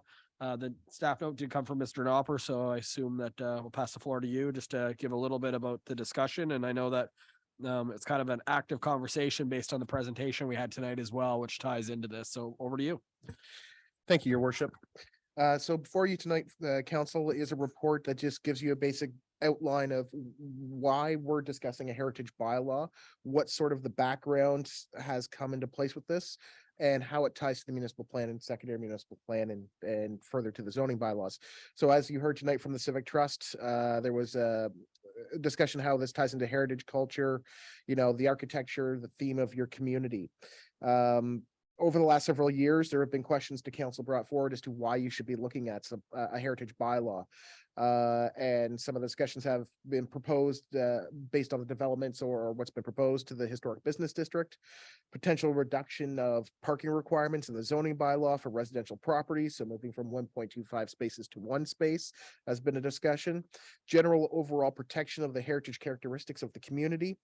Again, the National Heritage Designation from Parks Canada, but then also balancing new developments or compatible developments in the vicinity of heritage properties. So over the processes, over the last 2 months, council has directed staff to put out applications or requests for applications to be part of the board. We've actually received 4 applications that have come in. One of them was from Miss Barbie Smith, who's representing the Civic Trust. You have been provided the other 3 within your package that have quite an extensive history, background in land use planning, architecture, urban design, own heritage properties, which all meet the qualifications under the Heritage Conservation Act for what you need to do to build a committee. So then again, you need to have several members. You need around 7 members of this committee to be functional and useful for making directions. And you heard a lot about the previous background in the process. More realistically, what happened in the last one. A lot of work was done. That binder that was presented to you tonight was actually completed during that time and was part of the bylaw process. So those would have actually been appendices to the bylaw. And for the process, what ended up happening again, the bylaw got to second reading, council changed hands, had a new council, been handed the bylaw for third reading, and was defeated at third reading. And to what Mayor Henderson noted, a council should try to pass their bylaws by themselves and not pass it on to the next one, because that next council was not part of the whole processes. So you're basically handing them, here's a document, we think it's good, doesn't mean the new council has reviewed it. So I believe that was many of the processes that came into place. Now, the municipal plan and the secondary municipal plan do hit the objectives of, should you be looking at a heritage bylaw, kind of the steps to it, how can you build on a heritage bylaw, or how can you build on your secondary municipal plan and zoning bylaws. So I gave you a bit of background within that to give you an idea of sort of where to go, as well as what an additional document that wasn't discussed tonight was actually the St. Andrew's Heritage Handbook that was actually built by the Civic Trust and has gone through 2 editions through that. So it really touches on, you know, major architectural styles, you know, how to analyze a building, prominent structures like your roofs, your chimneys, your eaves, character defining elements, and building materials such as your wiring and insulation. So from a staff standpoint, we're seeking direction from council as to which direction or what would you like to do in regards to a heritage bylaw? Are you satisfied with what you heard from the Civic Trust tonight? Are you satisfied with what you've seen from staff reports? And how would you like to proceed, as we've only received 4 applications for the board? So I return it back to you, Mayor Henderson, for direction. Yes, thank you. Mr. Spear, you have something to add as well? Yeah, just Your Worship, I guess, as you had discussed earlier, that you were looking for more input from the Civic Trust, but I think one of the basic instructions you could just give us tonight is sort of the beat the woods, if you will, and look for a few more people to give us that variety. That don't feel you need to debate what the Civic Trust to debate the heritage bylaw tonight and whether it's needed or not. All it's really about is what you want staff to do. And I think a recommendation would be to try to fulfill the board, because at the end of the day, it's supposed to be driven by that committee, and to at least provide recommendations. And if you don't like the recommendations, and at least you're fully informed. But I just think that right now, if you just give us another 2 to 3 weeks, we can put out more public things as well as reach out to people within the community that we know that have interest in this stuff and encourage them to participate. I think that is, again, I'll reach out to council to see if they feel the same way, but we need to get that committee established. And I know that the recommendation was to set the goal, but I almost feel like you're going to join a committee and be told exactly where the end line is. Like, you know, I think it needs to be a two-way conversation to say, this is where we want to go to. We did get consensus that primarily the historic business district is where we want to concentrate. I know that there's an appetite to make it larger, but going larger is how it kind of failed last time. If we're able to actually successfully implement it in the downtown, prove that it's not as, you know, scary as it is and infringe on rights, and actually put some incentives in place to help these buildings actually be able to protect their heritage versus have it just like, hey, you're going to get fined if you do this or get stopped with this. You need another permit. Like, let's give some incentive as well. But again, I stick by it. Like we've got to crawl before we run. And last time it was a very, very big document, as we know. What was it? 100 and what pages? It was 100 and The last Yeah. reiteration of the background. So the document, the background documentation they provided to you was over 300 pages in that binder alone. and like the front of the arena couldn't have been altered. It was that. And if we get caught in those weeds, we're going to fail just like it has over the last 50 years, or we could concentrate on what I call the bread and butter, which is a historic downtown, get that right, show that we can have a heritage bylaw, which doesn't take away from the enjoyment of your own property, you know, put some incentive in so it's not a financial burden. If we have a more focused area, the likelihood of being successful at this is a lot greater. And I stick by it. If we fail at this a third time around, I don't like where that goes for the future. So council, over to you. But I think we've advertised, use social media. I think that there's a couple of things that are before staff right now that we could actually do from the peninsula in mail out and ask people that are, you know, are passionate about heritage that want to get involved, give a little bit of a background on what we're looking for. But I will note that out of the applicants, and we've got some strong applications, but it seems like a lot of people think you have to be an architect or a planner. You don't have to have any background to participate in this conversation. You could be a regular person that cares about your community and just wants to get involved. And you don't need a master's degree in whatever to do this. It really is open to everybody. And to be honest, I'd rather see that have some diversity in education background, age. But right now, first we need to get up to at least 7, right, is what we're looking for. So council direction, but I think my direction would be for staff to continue to find these individuals, because I don't want to go down too far down a road without them. So over to you. If anyone feels differently, I'll open the floor up. Everyone seems like agreed, natural next step, then go too far. Okay. So we've got consensus. Does that give you what you need on that one? And again, there's lots we could discuss on that, but there'll be several workshops on this, public consultation. The reality is there's really what the public knows is what we know. We want to discuss it. There's nothing else to it right now. But starting in the downtown was where the previous consensus was before. And again, when we do our strategic priorities, we have to rank this up on how high. It's a big ask of staff. There's a lot of hours for Xander Gopin, for Mr. Dopper, Mr. Spear to make this a reality. So you've only got so much time to allocate. We want to make sure we do it appropriately. All right, well, that moves on. If you feel good with that, Mr. Dopper, Mr. Spear. Okay, that brings us on to the next one, which I'll pass it over to Councillor Hurdle. Thank you, Your Worship. Pardon me. Thank you. Well, I was there. Went right over it. There we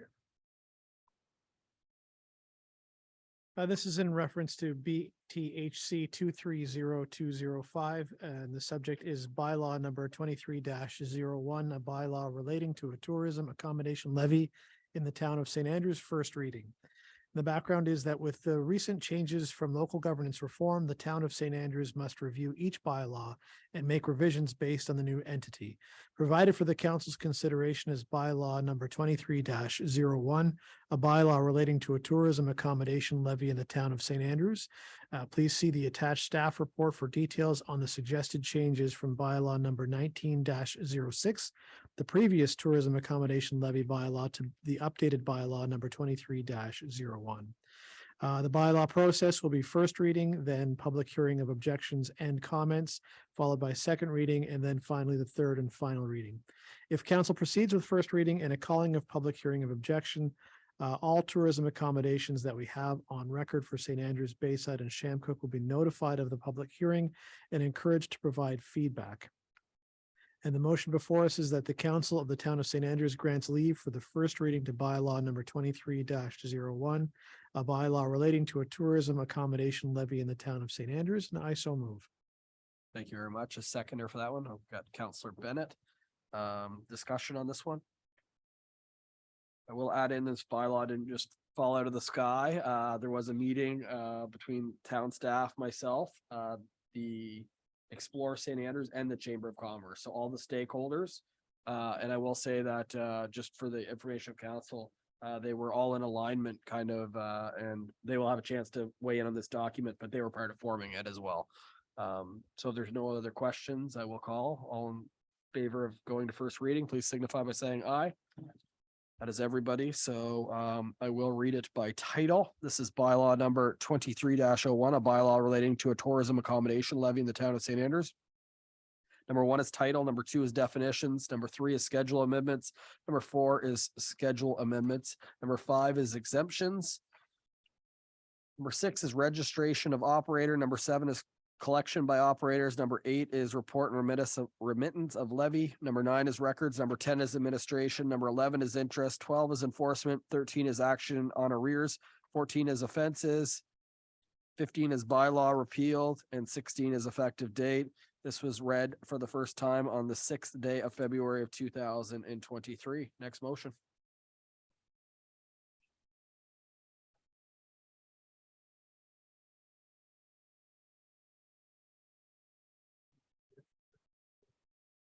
Chambers and streamed electronically for a public hearing of objections and comments.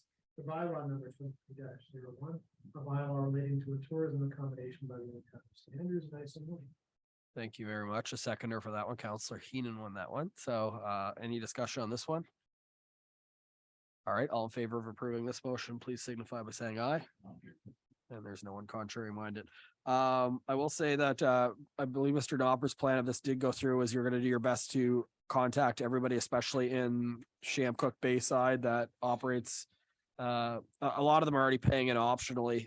Several come to mind that are either through CCRTA or Explore St. Andrews already contributing, but you're going to reach out to them as best you could. Through your worship, we've actually been building a list of those that are on the Airbnb sites, any site that we've been able to find using within the limits of St. Andrews, we're using for both wards of Bayside and Shamcook, and surprisingly, like we're hitting over 25 so far. So we plan to both put this advertising out as our normal process, but we'll be emailing or mailing out directly to those that we have already listed. Perfect. And yeah, just for public information, I think things like Chris Arney, I think he's been on Explore St. Andrews board. I know Don Minton's been on the board of CCRTA. So there is outside operators that have seen the value and working together. All right, so that brings us up to Councillor Gumashil. Thank you very much, Your Worship. Reference number RCS 230206 dated February 1st, submitted by myself, and the subject is final location approval for the washrooms at Indian Point Park. And the background reads, staff has been working on the design and logistics for the development of accessible washrooms at Indian Point Park. The location being presented is located near the trailhead at Water Street and Prince of Wales Street on land leased by the Dragonfly Center on the southern portion of the road. Provided is a copy of the proposed location. Included in the location are Arch Trail off Van Horn Trail to access the washrooms, a washroom facility containing 2 accessible washrooms, and a service road to access for cleaning and for in-ground infrastructure. Staff is seeking the council's approval on the final location of the washrooms to allow staff to proceed with the final design, logistics, and the processes for getting the washrooms completed.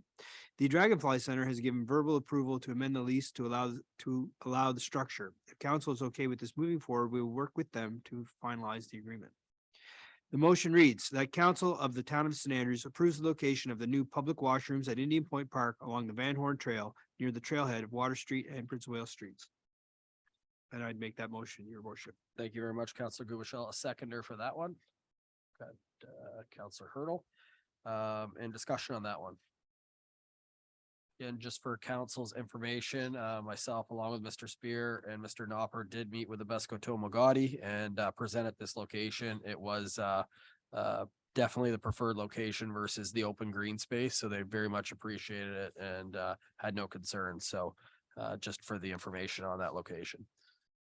Okay, no questions? Yep, Councilor Bennett. Your worship, if I could ask, would these washrooms be available year round or just seasonal? I'll defer to Mr. Spear on that one. Just seasonal. The plan wasn't to bury them so deep, that they would, that we'd get below the frost line potentially, but the other thing is that we don't plow the trail as of right now, so they won't be that easily accessed. We'll keep them open as late as we can, but they won't be properly insulated, at least wasn't the plan. And so by the time the freezing weather hits in early November, they'll be planned to shut them down.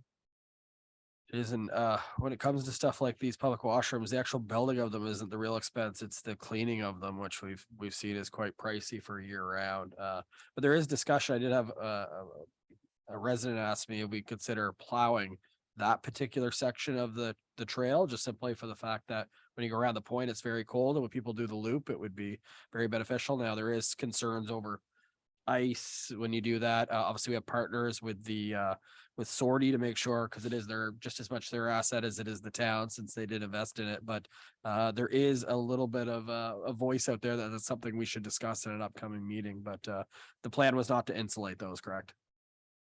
That's the plan, although if deemed preference, it wouldn't be much to add insulation to it, and amend the plans a little bit before we start building it.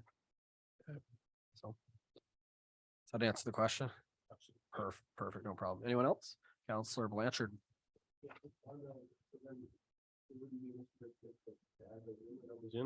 I think it would be a worthwhile thing to look into. I know, like I said, the trails aren't necessarily plowed, but they are accessible to snowshoe walkers, cross-country skiers potentially. So to have that accessibility, to have that, the washroom facilities year round, I think would be definitely something to look into.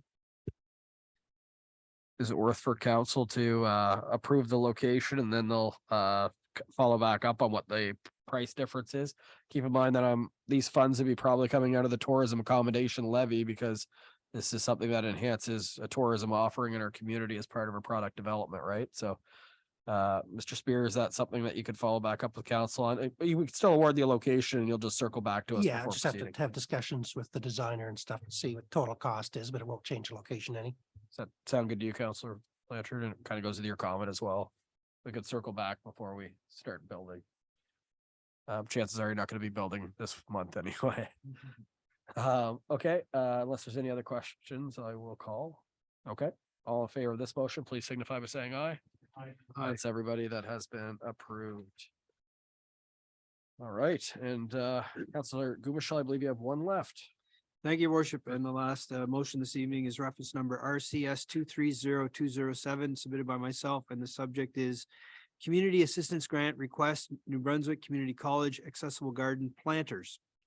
And the extensive background reads, on January 24th, 2023, the town of St. Andrews was approached by the New Brunswick Community College trade instructors on an opportunity to build an accessible raised food planters for the community garden. This would allow those with mobility issues to be able to participate in the gardens. The cost of the planters is $400 per unit. In speaking with the Community Garden Committee and the Community Youth Activity Center, there is a request for 6 units to be constructed. NBCC has asked the town provide the cost of the materials and they will supply the labor. To get the units built during the current semester of classes, a response needs to be provided within the week. For council's consideration, funds for this project can be sourced from community assistance grants, which has a budget of $17,500 for 2023, or Community Youth Activity Center, which have donated funds that can contribute to the project. 6 accessible garden planters are $2,400 in total. The request from the community assistance grant funds is for 4 planters to support the community garden. The request for funds from the grant funding is for $1,600. The additional 2 planters will be covered through donations received for the youth center. So the action or the motion reads that that the council of the town of St. Andrews approves $1,600 from the community assistance grant budget towards the development of 4 accessible garden planters constructed by the New Brunswick Community College for the community garden of St. Andrews. And I would make that motion, your worship. Thank you, seconder, for that one. Councillor Blanchard. Discussion on this one? Okay, all in favor of this motion, please signify by saying aye. Aye. And anyone contrary minded? Seeing none, that has been carried.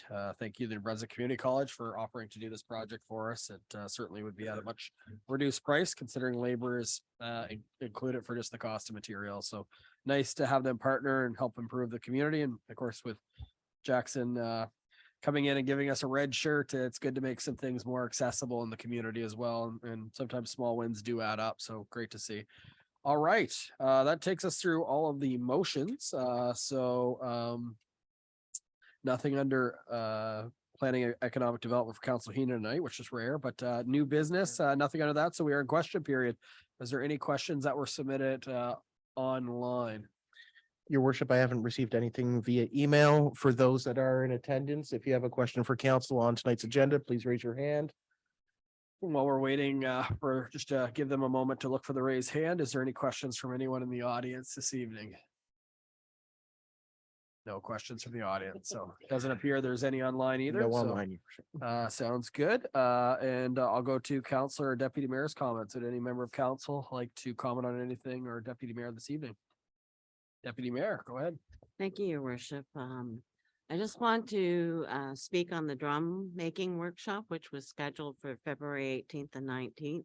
It has been canceled due to our loss of funding and for other reasons. So we have decided with the help of Mr. Knopper that we will reschedule for June 21st on Indigenous Day. And we hope to do 2 workshops, and one in the morning, one in the afternoon. I will be calling all those who are on my list to see if you wish to stay on the list, as cost will be a factor. With the help of personnel and staff, we are seeking funding grants to help make it more feasible, but we can't not guarantee that. So I want to talk to everyone on the list before I open it up to everybody else. So look for more information to come through CHCO TV, who have been a great back source for me. I've got a ton of emails and I've got a ton of telephone calls, but I want you to give me some time with which to be able to get a grant that may assist us to reduce the cost that it will cost us to make the drums. Out of the 25 drums that we made in November, I think mine was the only one that buckled, but I took it to an elder last weekend and they told me to leave it alone because it's my character that's in my drum. So the little bump doesn't make difference in the sound. So I was so glad, because I thought maybe I'd get a vibrato or something, but it is beautiful. And I think all of our drums are each individualistic and very well done. So I'm looking forward to you bringing them on the 21st, as I hope to have someone who will bless our drums that we've made that day. I am working on getting an elder to come and bless them and do all, get them prepared. So you can use them for now, but they will be blessed later and in a ceremony. So thank you very much, your worship. thank you very And much. I think that's all I have to say, except for that, Mr. Acton, I'm going to miss you. Mayor. Thank you very much, Deputy Mayor. Anyone else? Councillor Heenan. Yes, your worship, I would like to take this time to congratulate or to thank Mr. Knopper for always applying for all grants. It makes our town very, very more successful. And I, for one, do appreciate it, Paul, very much. Thank you. And congratulations to Mr. Terry as well. Thank you very much, your worship. Thank you. Anyone else? Okay, for myself, I just wanted to also recognize Mr. Spear. It was very cold on the weekend, and I saw him on his weekend coming in and out of the arena. I was here for a hockey tournament, but he was here looking after the community with some power outages. He made sure the warming center was available. I know that Mr. McFarland also helped you, John. But to have that available for the community, I don't think anyone actually took advantage of it, but it is important to let people know that it is an option. So thank you for taking time away from your weekend. I know you work a lot of evenings like we're here tonight, but it's certainly appreciated that you did that for the community. Okay, well, that being said, we are going to have to go to closed session. So at 8:34 PM, I'll be looking for a mover to go into closed session as per Local Governance Act 68(1)D, the proposed or pending acquisition or disposition of land. Could I have a mover, please? I've got Councillor Hurdle, seconded by Councillor Heenan. All in favor of going to closed session, please signify by saying aye. We are in closed session. We'll just give a moment to shut down everything. Thank you so much for attending this evening.